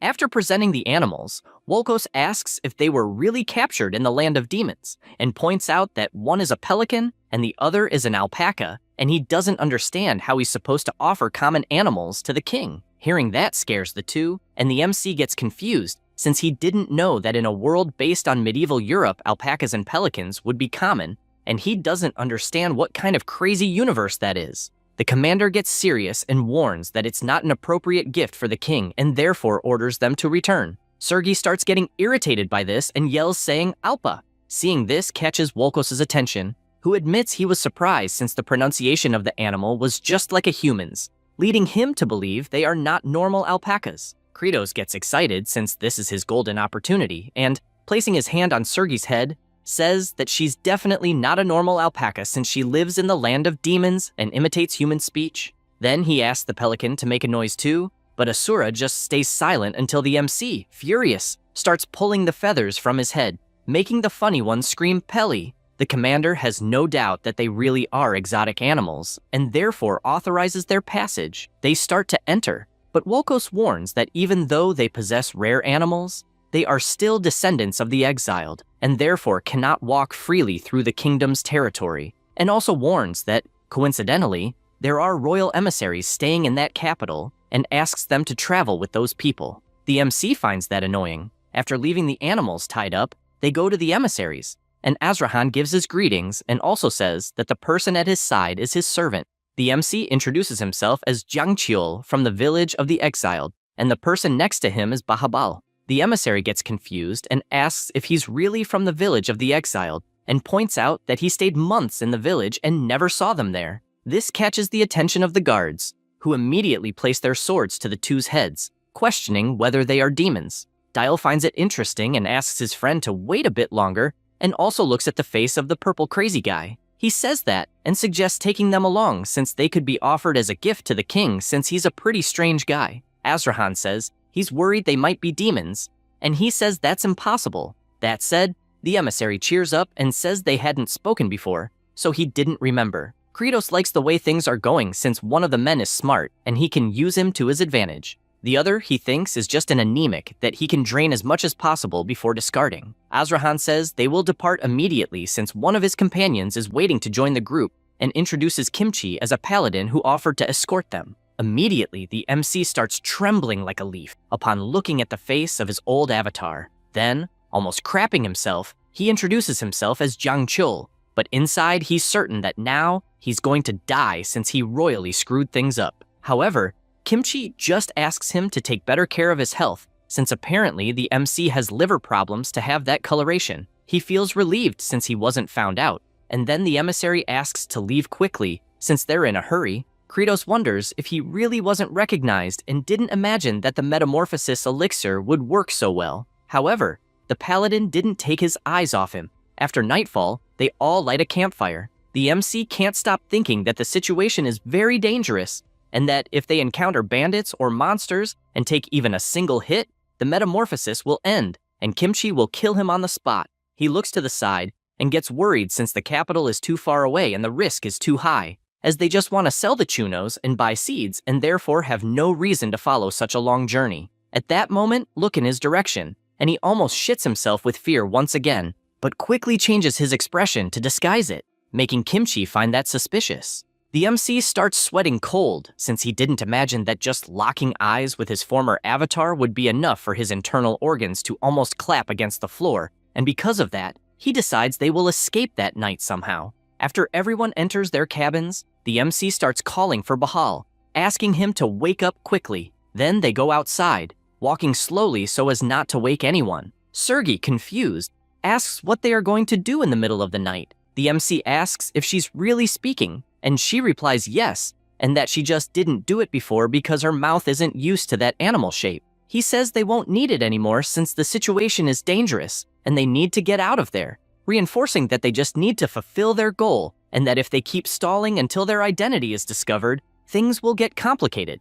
At that moment, Kimchi appears, asking what identity they're talking about. He says it with his terrifying expression that makes the MC panic instantly. Meanwhile, in the abandoned land of Shavin Diantur, Hartok and the secretary are watching, since a new army was approaching. He questions why they are gathered there since no one called them. The demon says it was an order from the king, and that they even heard they could eat as much as they wanted. The general thinks that's crap, since until Kratos returns with the seeds, they won't have enough food. At that moment, he looks to the side and sees a tree demon screaming, asking Lord Hartok to accept them back since Planus' betrayal has nothing to do with them. The same goes for the lizard demons, who say they walked a lot, are about to die of hunger, and all the new demons begin begging for food. Hartok starts to worry and asks how many giant potatoes they have. Zephyros just replies that they have plenty, but says the army is very large and there's still no forecast for when the king will return, so he doesn't know if things will stay under control. He becomes thoughtful about it and remembers Kratos saying that in his absence, Hartok himself would be the demon lord and therefore must think and decide as if he were the king. He reflects, speaking about this and his orders, asking each race to divide and define their living areas since he will provide food.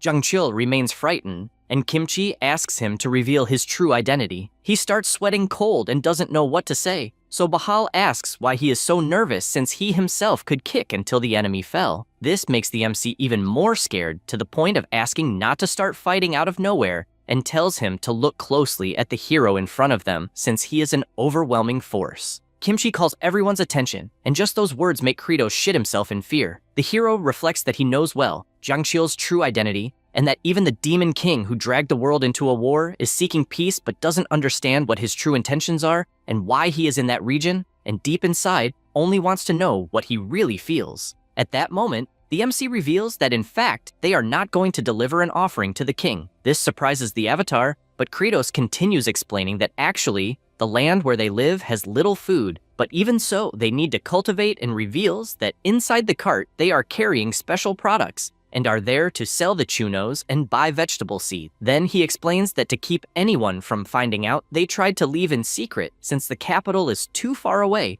and that's why they wanted to go to a nearby city. Still sweating cold, he apologizes, asking for understanding since his people are going through great need. Kimchi slightly changes his expression, and this scares the Demon King. However, he imagines that there is something different in Jiang Qiu's eyes, but knows he is not lying, and only then understands that the demons started eating humans because they had nothing else to eat. He then sighs and says he understood, but reinforces that even so, they cannot let them escape, stressing that young master, Raivai, only helped because they had an offering for the king, and therefore, he cannot let him get into trouble, and suggests that they stop along the way to sell the chunos and buy seeds. However, he informs them that they will have to continue the journey to the capital, and as promised, the two animals will be offered to the king. Immediately, Kratos thanks him, saying that they have plenty of that trash in the village, so it's not a problem, and this leaves the two generals in animal form frightened, since they don't know if the Demon King is serious. However, in the MC's head, his plan is to buy seeds and run away at that very moment. The next day, they continue the journey, and the emissary asks if they can show what the food in the carriage is like. He explains that it's just a potato, a little larger than normal and nothing special,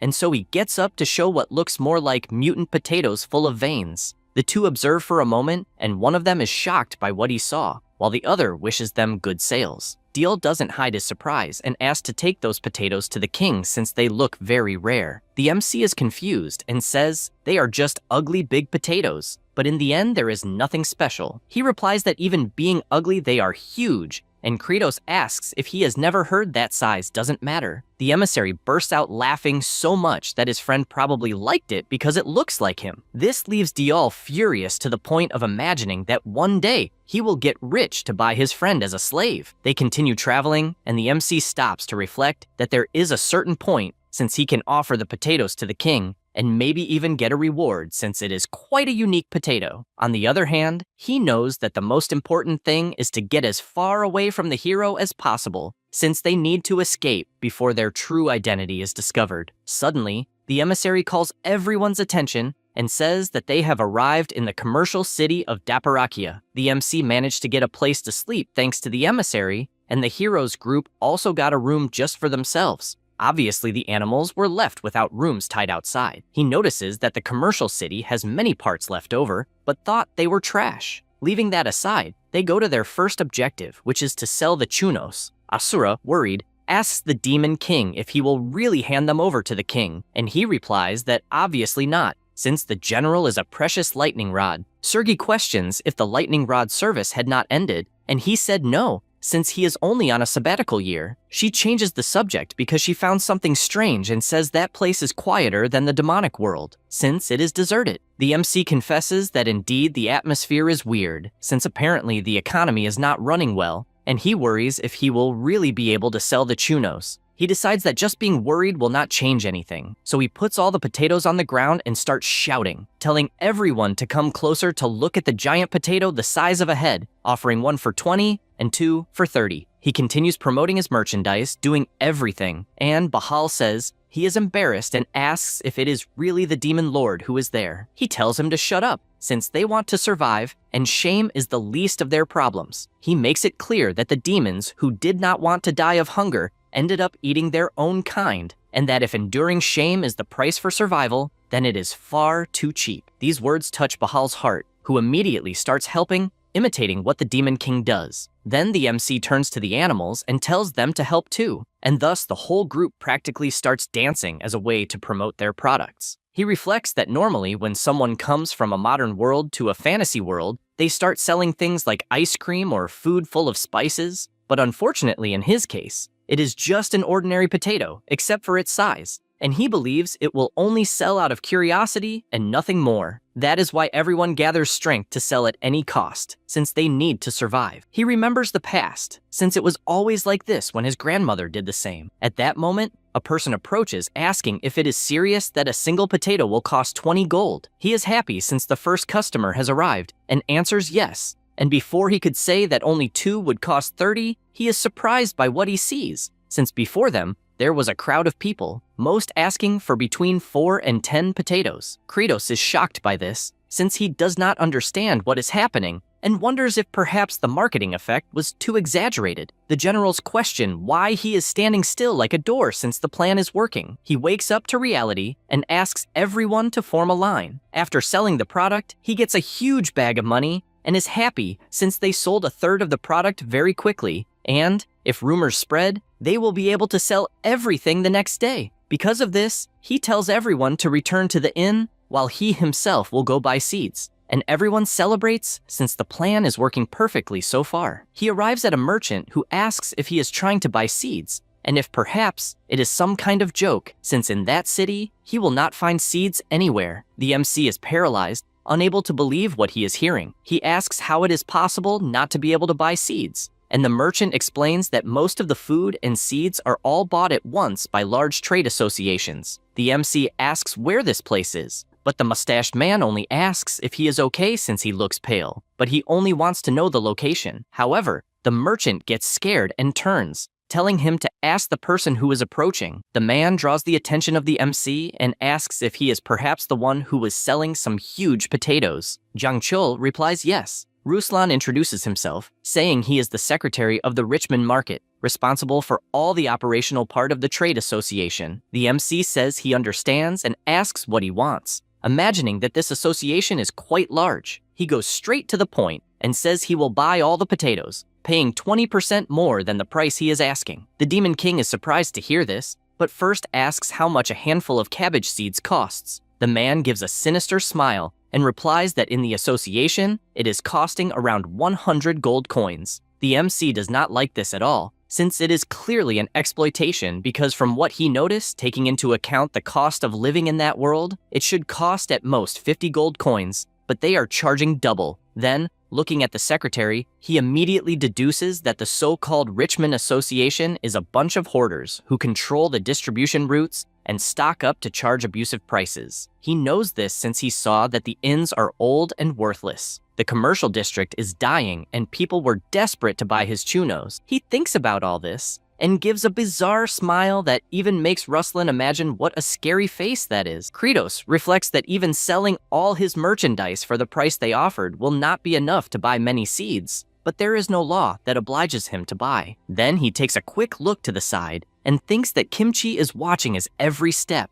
and probably noticed that something is strange. So he gets excited since he managed to find a way to shake off the hero and still get the seeds. With everything settled, he asks if he really wants to buy the chunos, but warns that for that, he must call his boss. The man gets confused with this and starts shouting that the operational part of the association is handled by himself, but the MC does not care about that, saying that the secretary is just an employee and that the decision is above his position. He says this imagining that it is time to show that he is not a small merchant easy to fool. Ruslan gets furious and warns that he is the number 2 of the Richmond Commercial Association and therefore has practically all decision-making power. The MC asks if he is serious and orders him to pay 200 gold coins for each potato. The man is startled by this amount and warns that 200 is too much. Jiang Chul laughs at this and asks if he is perhaps afraid and if he cannot decide. Then he says that probably their boss thought that a huge dried and processed potato is easy to preserve and yields a lot,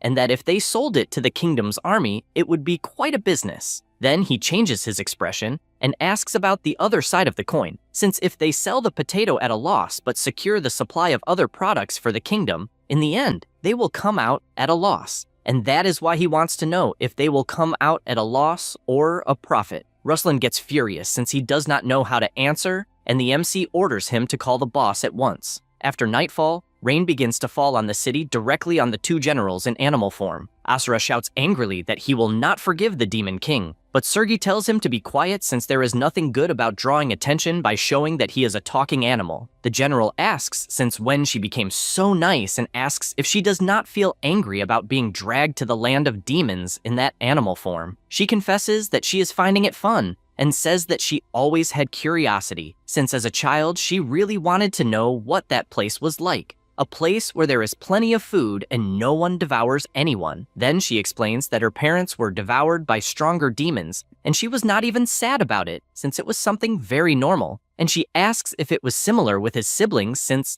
as far as she knows, they were also devoured. He just lowers his head listening to this, and she goes on to say that the city where they are is poorer than she imagined, but at least people do not devour each other. She even saw a man who was clearly hungry and still gave the first chuno to his son. That is why she is sure that if she had been born in that city, their family would have been much happier. Asura, even with his head down, realizes that this subject touched her heart deeply and therefore asks since when she talks like that. Sergei, with a trembling voice and crying, tells him to shut up, but he covers her body with his wings to protect her from the rain and says that one day the time when demons will be able to be happy will come. Suddenly, the Demon King appears pointing at the two, and both are embarrassed, saying that nothing much is happening. The MC grabs the two and tells them to come in since they need a strategic meeting. After that, he explains everything, and Asura asks if there really is a group that monopolizes all the food and sells it more expensively. Sergei doesn't understand why they would do that, just like Asura, who questions if it isn't a city with plenty of food. Then,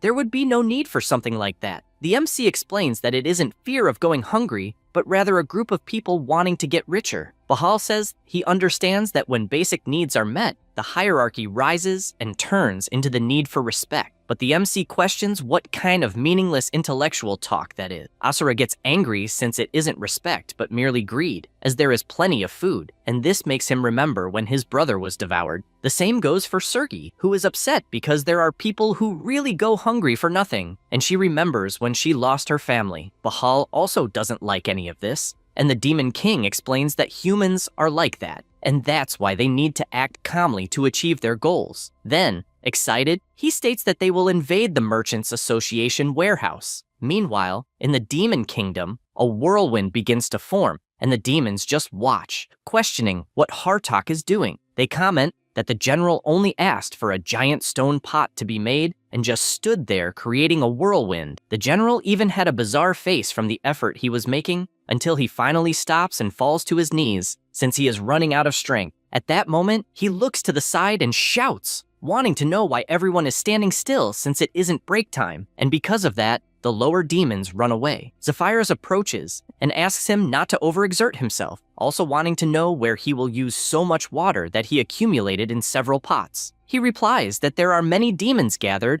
and it won't be possible to feed them all only with the chunos they have, and confidently says he will boil the chunos in water, as that way he can feed many more people with the same ingredients. Therefore, he guarantees that no demon will go hungry in those abandoned lands. The secretary is surprised hearing this, and reflects that the general is doing something good, but doesn't understand why he has such a bizarre face, as if he is about to kill someone. He concludes that since the day the Demon King declared they would begin cultivating, everything started to change, such as the cruel and calculating Hartok, who is pushing himself to the point of exaggeration to prepare food for the other demons. And he can't imagine what could have happened for the general to change so much. Hartok stays silent for a moment, and then starts laughing, imagining that in this way he will receive countless praises for what he is doing. Zephyrus calls his attention and says that to heat such a large stone pot, they will need a huge amount of firewood. He replies that he knows that, and that they won't even get enough unless they destroy the houses of the lower-class demons. And because of that, he says he will go to the third star area, the ceiling volcano, to hunt the fire predator. The secretary is surprised hearing this since things are getting serious. Meanwhile, in the city, the great merchant Richmond arrives at the place and stands in front of the MC's inn. Then he turns and tells Ruslan that this time he disappointed him, since he was afraid of a hillbilly who knows nothing, and therefore he wants to know how he intends to do something big while being such a fool. The secretary is speechless, and the man heads to the inn saying he will show how to take things from ignorant people. He knocks on the door, and Kratos asks who it is. Richmond introduces himself as a small merchant from the city. Then he begins to enter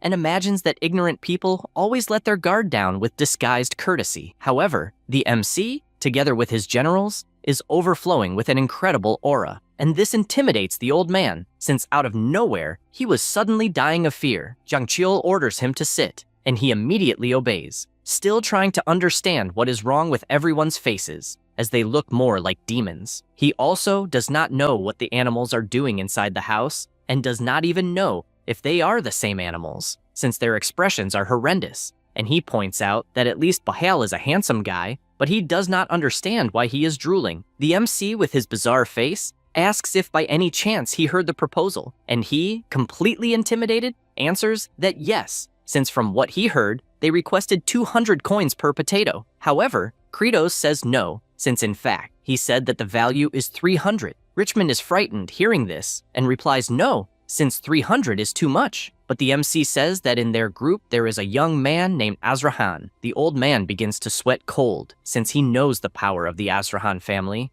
Jang Cheol takes the opportunity to warn that they are nobles who receive direct orders from the royal family, and therefore asks if it would not be good to make a good impression. With everything resolved, the leader of the association leaves the inn and announces that he closed the contract for 300 gold coins per potato, and this leaves Ruslan inconsolable, since he does not know how such an absurd thing could happen. The old man still orders the MC's group to be taken to the mansion, in addition to preparing a separate room for the animals, since it is included in the contract. The secretary does not accept this, and asks why the hell he is being generous with ignorant people. He goes crazy and responds shouting that an immediate loss always turns into a greater reward. Then he turns around and can only imagine that in fact he was dying of fear. Meanwhile, inside the inn, Bahal says that he does not understand, since it is easier to kill to get the seats. And the MC says that it really sounds like an idea that the hard-headed one would say, but explains that if they start a fight and suffer any damage, the transformation will be undone, and it could become a war between demons and humans. That is why he asks them to avoid fighting as much as possible, since they need to take everything peacefully. Then, he raises his finger and orders them to listen carefully, since to monopolize the stock, the association needs 3 things: a protector in the background to bypass the law,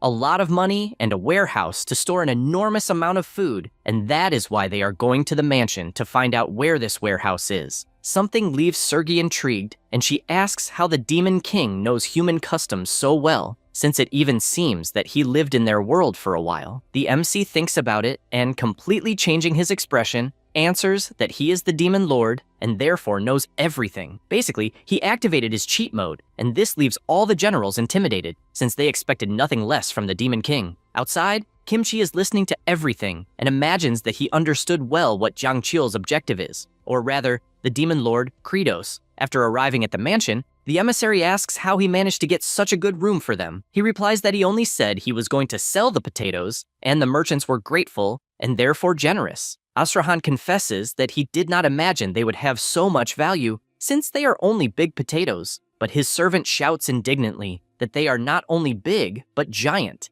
and in fact, it is exactly what they should offer to the king. Azrahan said that he really believed that his friend identified with the potatoes because they looked alike, and this leaves him revolted, wanting to know how the hell he looks like a damn potato. Then he turns around, asking if by chance he has already sold everything. The MC replies that yes, and he despairs since he is left without. However, Jang Cheol warns that they will be theirs again, since he intends to steal them, and at the same moment, Dial says that he wants to be part of the plan. The emissary is surprised and asks what he means by stealing. He explains that he will literally steal everything the merchants are stocking, and this leaves Azrahan outraged, since he is a man in the service of the kingdom, and therefore cannot allow such an act. But the MC says that he already knows that he would not allow it, but states that in the same way, he could not allow the practice of food monopolization in the city, which is even destroying the economy. The emissary is speechless hearing this. At the same time, the merchants continue traveling, and something catches Ruslan's attention. It was Jang Cheol, asking if by any chance they were already taking the chunos to the warehouse. He answers yes, and the MC asks to take a little look since he wants to see if the potatoes will be well stored.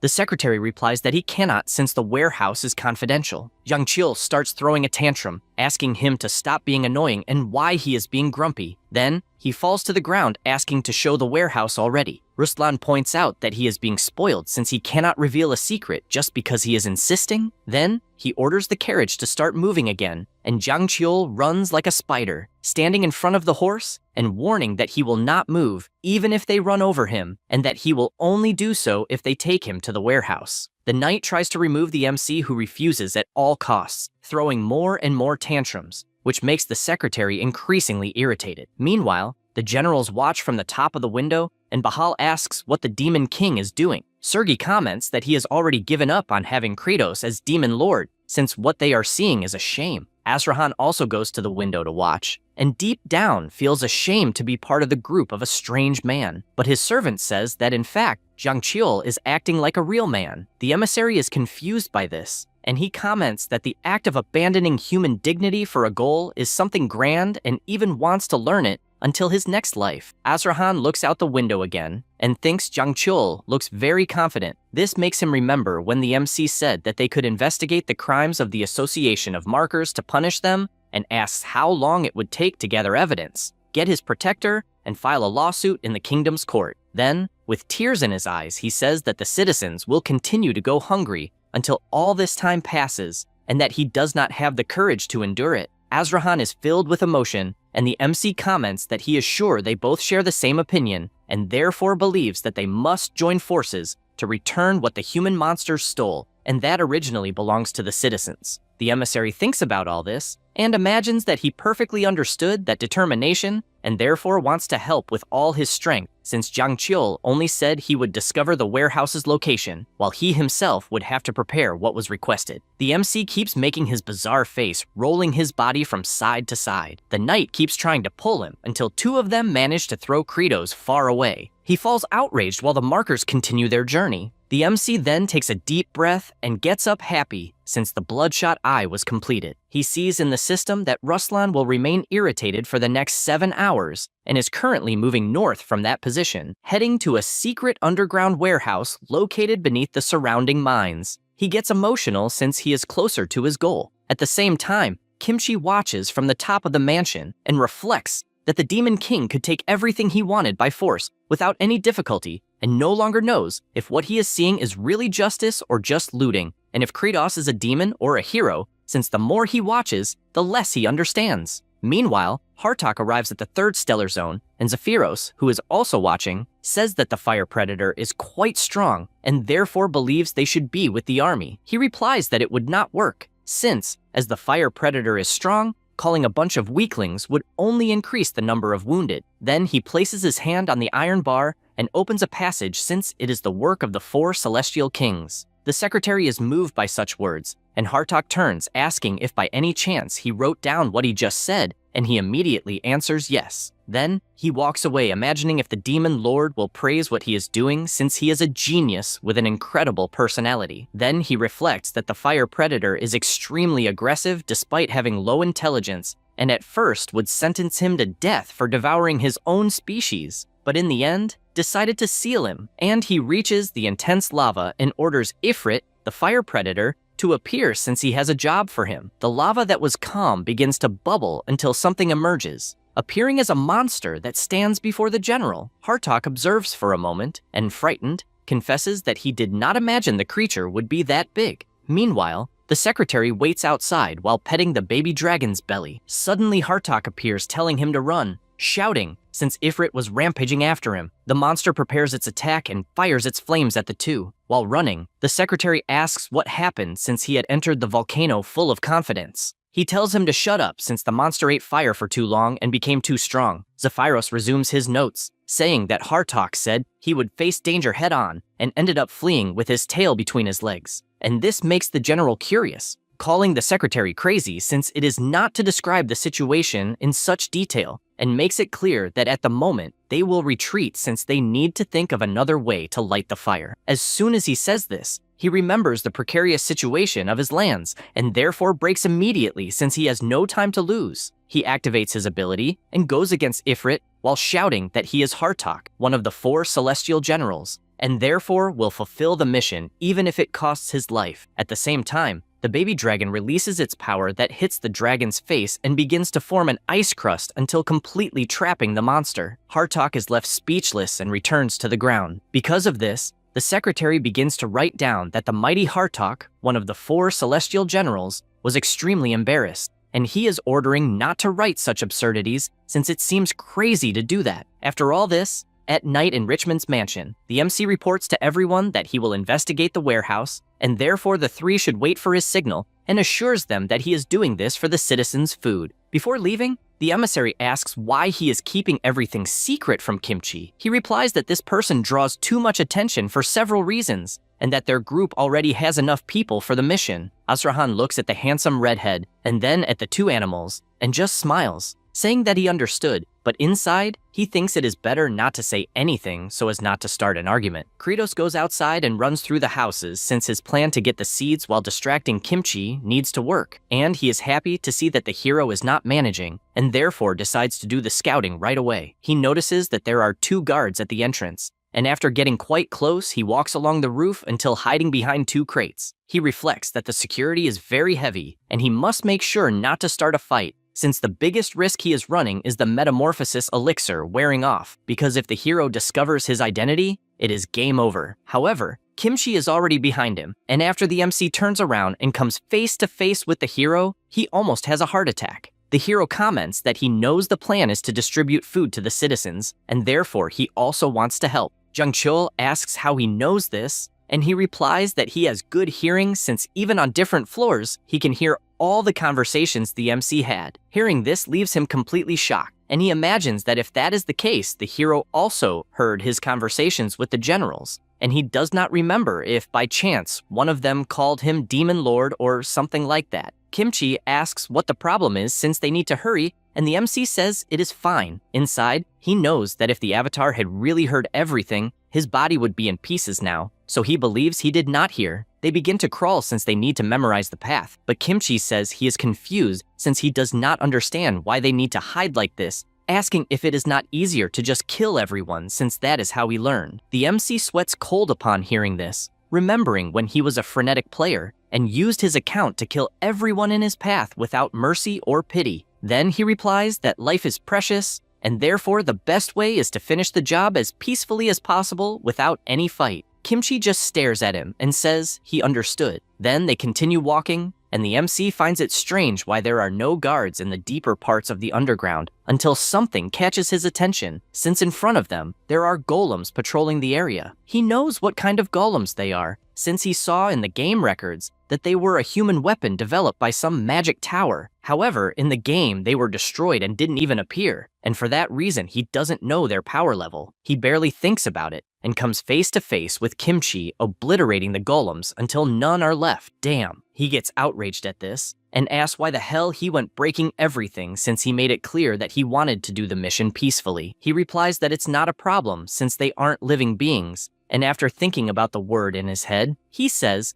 that in this way the cleanup will be faster, emphasizing the word cleanup. The MC is surprised to hear this since it is exactly what he always thought during his gaming session, and that makes him excited because he really wanted to do something like this. The golems keep searching, and the MC comments that there are 3 of them, and they need to be careful not to trigger the alarm. Kimchi says he will need to analyze the routine of those bastards 10 times, and when he finds an opening, he will eliminate the farthest one between the 2, asking if that's the right thing to do. Kratos replies that yes, and becomes thoughtful, wondering if perhaps his old avatar has some kind of muscle memory from when he used to play with it, and comments that apparently they will need to attack simultaneously since he didn't see any openings. Because of that, the hero points to the 2 nearest golems, suggesting defeating them separately. However, the MC, worried, says he can't guarantee anything since he doesn't know if he could defeat those monsters. He says that thinking he has no idea what the golem's combat strength is, nor his own, Kimchi then puts his hand inside his clothes and hands him his weapon,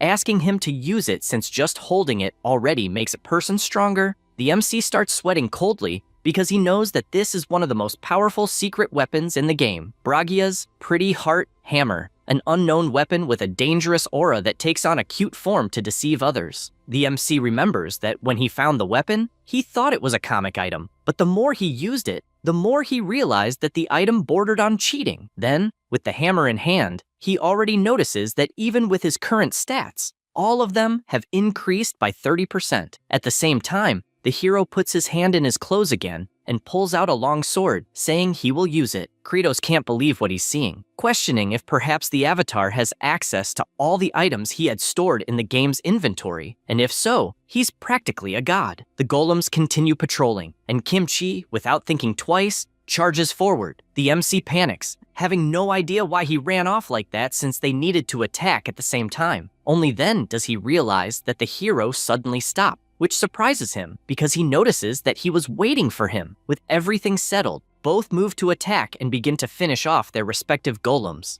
At that moment, the third golem turns its head and the MC gets worried since he needs to duck and roll before being detected. However, as he does so, he realizes that the hero is making the same movement and both use the rolling strategy, but with the hero landing the final blow that destroys the golem. He is surprised to see that Kimchi is not only fast, but also moving in complete sync with him. At that moment, some guards appear since they no longer see the golems, and the MC, along with Kimchi, once again move in sync, take out the guards, and perfectly throw them into the dumpster. The MC still doesn't understand what's happening, since, for some reason, he and Kimchi are moving as if they were one body, and he doesn't understand why. Even being alongside such a powerful monster, he feels happier than ever. The hero also watches and gives a slight smile, imagining that the MC taught him to kill, and at the same time told him not to do it. Even while trying to destroy humanity, surprisingly, at that moment, he just wants peace, but feels that just being by his side already makes him happy, and wonders if perhaps asking what his true identity is would make him reveal it. However, amid these thoughts, he strangles one of the guards too hard, and Kratos shouts for him to be careful since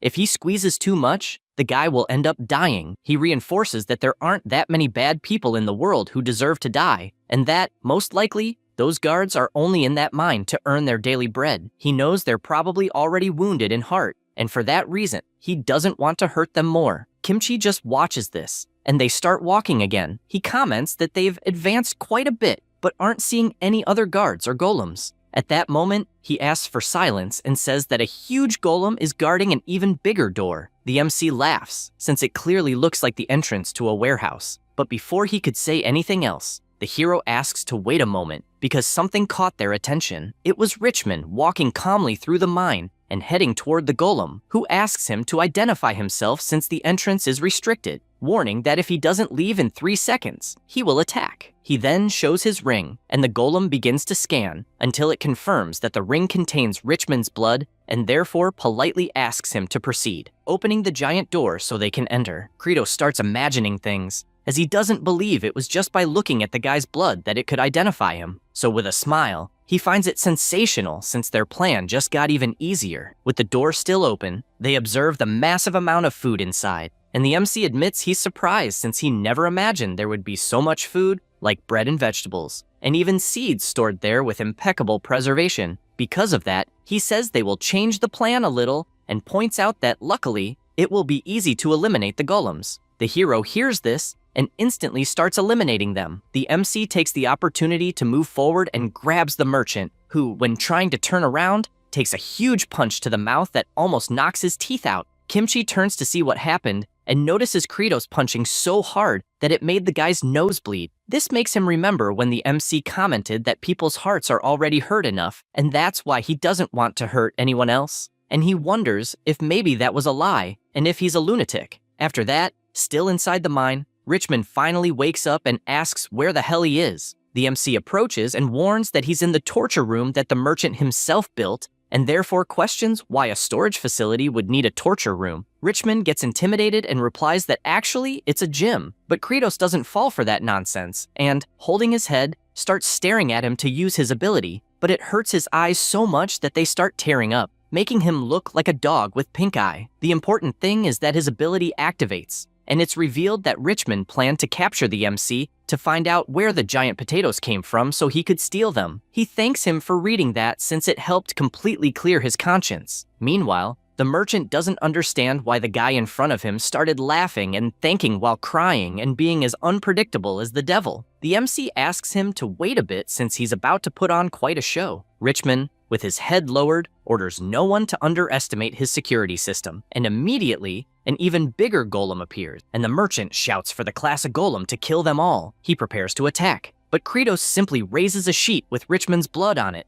and that stops the attack since the verification confirming it's Richmond is accepted. Even so, the hero cuts the golem in half since he never holds back. The merchant is terrified by what he's seeing since he messed with the wrong people, as one looks like a psychotic demon, and the other is a swordsman who destroys a golem with a single strike. At this moment, the two return to the village, and Kimchi asks if the warehouse's security won't be reinforced. The MC replies that there's no need to worry since it won't help against the strength of numbers. Immediately, the demonic generals start shouting that the clearance sale at Richmond Company's warehouse is underway, and, together with the emissaries, announce to everyone in the city that they can go to the warehouse and take whatever they want. People are surprised but unsure if they can really go there and take anything. However, Kratos appears and shouts for everyone to take as much as they can carry. Hearing that leaves the population in ecstasy about what they're about to do. At the same time, the warehouse guards notice something and ask what the hell is going on, since they don't understand why the citizens are approaching en masse. They warn that it's private property and order the golem to stop everyone. The population becomes frustrated since they knew that Richmond is the kind of guy who would take everything to the grave and wouldn't give up just because he went bankrupt. But Kratos tells them not to worry, and, showing once again the handkerchief with the merchant's blood, makes the golem give permission since the blood was successfully verified. Because of that, the population runs like crazy and rushes into the mine toward the warehouse. The MC takes the opportunity to politely ask Kimchi to go ahead and silence anyone who gets in the way. Immediately, he obeys with his absurd speed. On the other hand, the MC imagines that the hero is indeed naive since he obeys everything so properly and orders his generals that, as soon as they reach the warehouse, they must grab all the seeds first and, after that, act according to the plan without mistakes. The warehouse is full of people, and the MC is in full swing stealing the seeds. At this moment, Ruslan goes to the torture room and immediately starts releasing Richmond, also warning that the citizens are clearing out the entire warehouse. Faced with this situation, he says they will need to activate the master of the golems, which even makes the merchant startled to the point of calling him an imbecile since he wants to make money, not commit a massacre. However, Ruslan lowers his head and, furious, asks what's the difference from what they've done so far, since it makes no sense to follow a nobody who just turned into a beggar. Richmond becomes furious at this insult. Meanwhile, people start running away happily with the food they grabbed until a golem appears, warning that theft is not tolerated, but it's useless since Kimchi appears, and with a single move, cuts it in half as if it were butter. The MC, however, keeps going at full speed since he knows the hero is busy protecting the citizens and that the emissaries have also run off to help, so he got rid of everyone who could interfere. He concludes that if they can escape through this opening, everything will be resolved. With that in mind, he shouts that they are leaving, but at this moment, the ceiling begins to shake, and he gets confused about what's happening until a huge part of the ceiling breaks and falls toward the people grabbing food. Without thinking twice, he shouts for his generals to hold the massive stone, and before it can hit the woman and her daughter, all four of them appear, holding the ceiling with all their strength. Only then does the MC look to the side, and Ruslan appears, calling them vulgar thieves, and with his high-level golems, warns that he will kill everyone until he gets the food back. Meanwhile, in the demonic realm, the lesser demons throw the Chunos into the pots, and with Ifrit tied to the ground, one of them gets ready and hits him on the head, making the dragon spit fire toward all the pots with potatoes, which immediately begin to boil. This result excites everyone since it worked. Zephyros tells Hearttalk that everything is going well, but notices that he's sulking because he couldn't capture the fire predator in a cool way. Because of that, he writes in his notes that the one who captured the dragon was Tibone, while Lord Hearttalk was disappointed with his own pathetic figure. That makes him furious, telling him not to describe his emotions until his reaction changes when he sees the secretary writing that everything was only possible thanks to General Hearttalk's brilliant plan. He didn't expect such praise. Moreover, The lesser demons celebrate since the leader's idea was brilliant, and the amount of food multiplied several times. So everyone keeps praising the general for it. He holds himself back for a moment, dying of embarrassment, and says that anyone could have figured it out if they had thought a little. Meanwhile, in the warehouse, the MC keeps holding the piece of stone with all his strength but realizes it's heavier than he imagined and knows that even with his generals, they won't hold on for long. At this moment, the system warns that if he remains firm, sustaining it with unshakable strength, he will unlock a new Demon King ability. He is surprised to see this, and the ability in question is the Thorn of Tribulation, which costs 500 happiness points. He thinks it's great since it's exactly what he needs because it's an ability that makes blood spears sprout from the ground when he stomps his foot and can thus hold up the ceiling. However, he gets frustrated since his points are not enough. Because of that, he yells for people to get out quickly or they will be crushed immediately, and everyone starts running. However, a golem appears attacking the ground,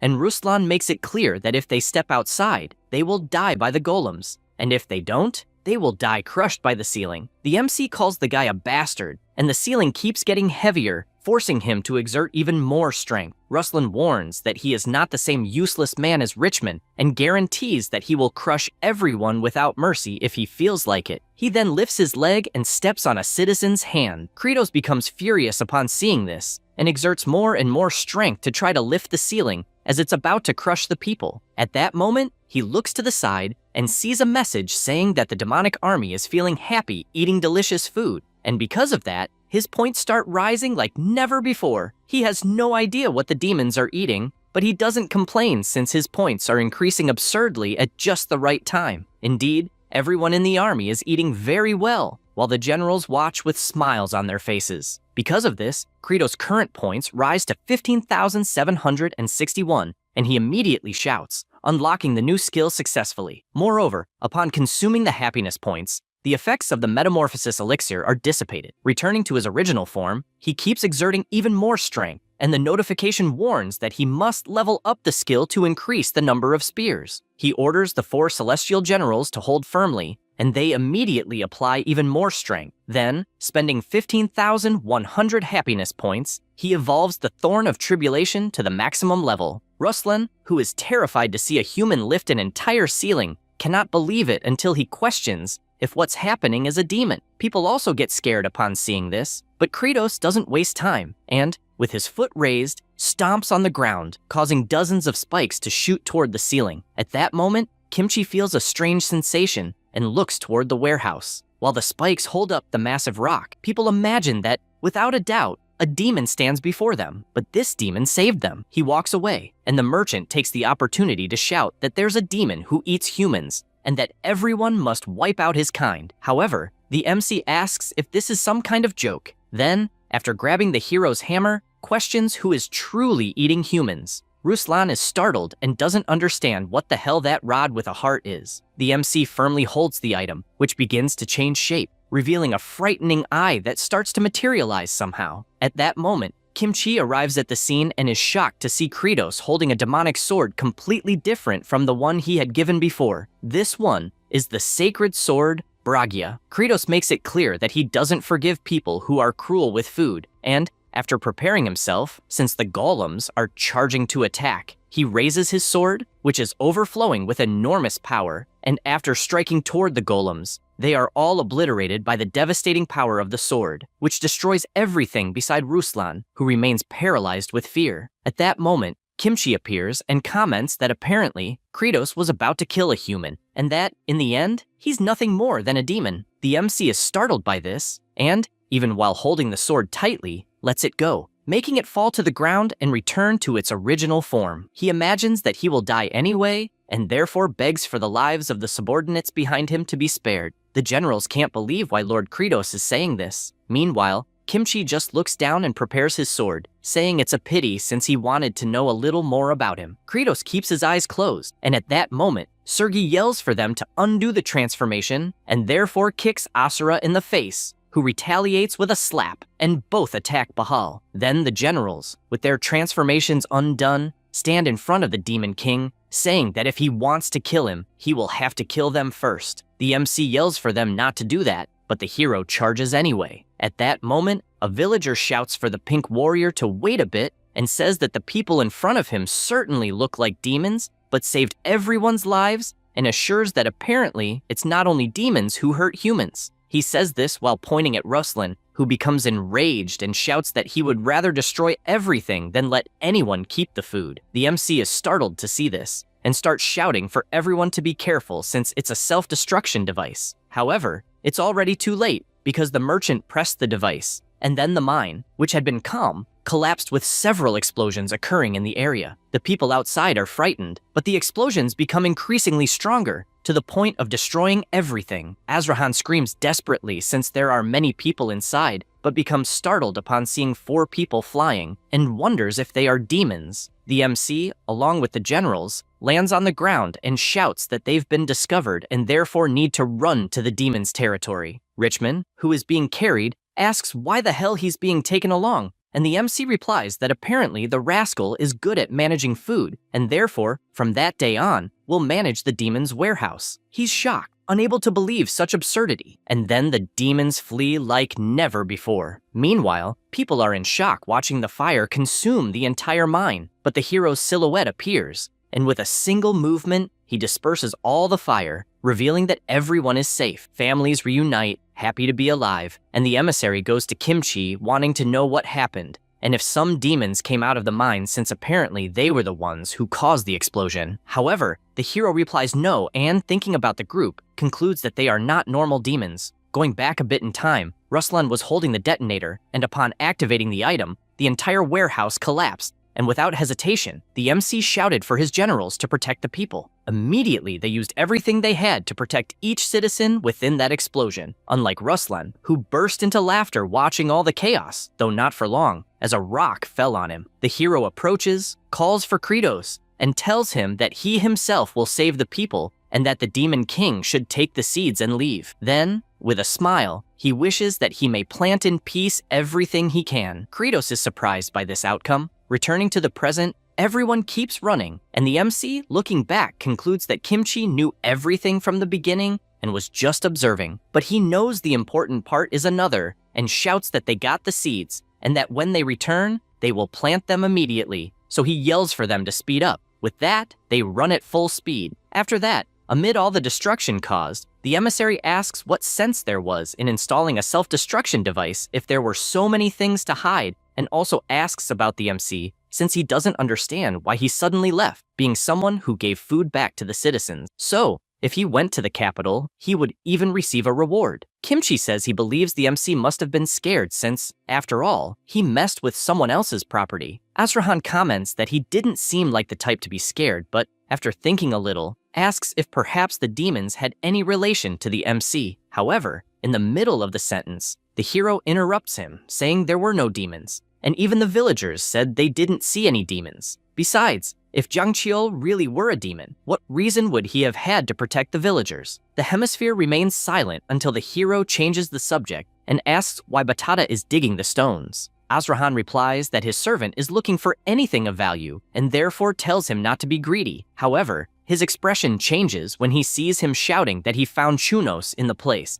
and can offer them to the king. Meanwhile, at the rear of the fortress of Magrat, the water begins to bubble and the MC, along with his generals, appears. Since the fortress has reinforced security and they will have to take another route, they continue fleeing until some guards who are observing notice that there are some people heading toward the abandoned land. The MC doesn't understand why his heart is beating so fast, but comforts himself, since at least he has the Demon King's body, so he doesn't run out of breath easily. After some time, the sun begins to rise, and in the demonic kingdom, Flute is drinking soup, enjoying every sip with her father. He asks if she wants more, but she refuses since she is full. Besides, she says they need to save food because if the Demon King appears without the seeds, that porridge might be their last resort. Her father asks her to trust Kratos since he will definitely return with the seeds. However, she says that if he returns with nothing, it won't be a problem, and with a smile, she comments that at least she had a full belly once in her life and is very grateful for that. Her father cries with emotion hearing that until they hear someone shouting that the Demon Lord has returned, and she becomes even happier when she hears that he came back with the seeds. All the demons are back safe and sound, and everyone runs toward them. However,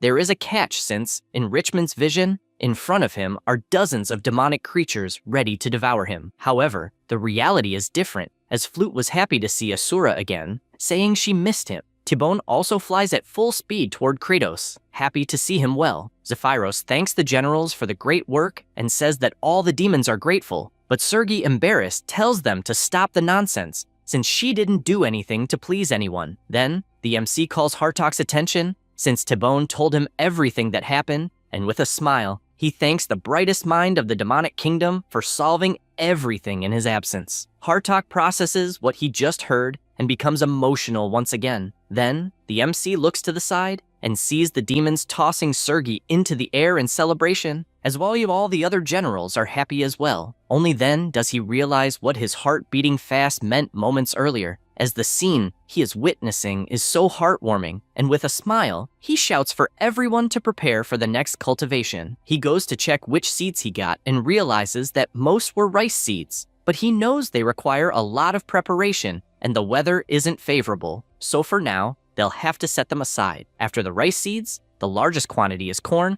and besides that, there are also pumpkin and bean seeds. He announces that he will cultivate these 3 seeds in the smallest area with maximum efficiency, and explains that this is called the Three Sisters cultivation method. It's a farming method that allows growing 3 types of crops that have a symbiotic relationship in the same place and at the same time. The beans planted alongside the corn will grow by climbing the corn stalk, for example. Hartok is surprised to learn this since, in this way, the beans will protect the corn from external attacks, such as strong wind. Also, on the ground, the pumpkins, with their wide leaves, will spread everywhere. Hartok comments once again that this will prevent the soil from drying out and will also stop weeds from growing. And the MC can't believe this guy knows so much about agriculture and doesn't understand why he hasn't dedicated himself to it until now. Sergi, all excited, asks to start preparing right away, and Kratos asks if she's eager to see the children eating with full bellies. She gets embarrassed and says she doesn't care about the others. Asura then asks where they should start.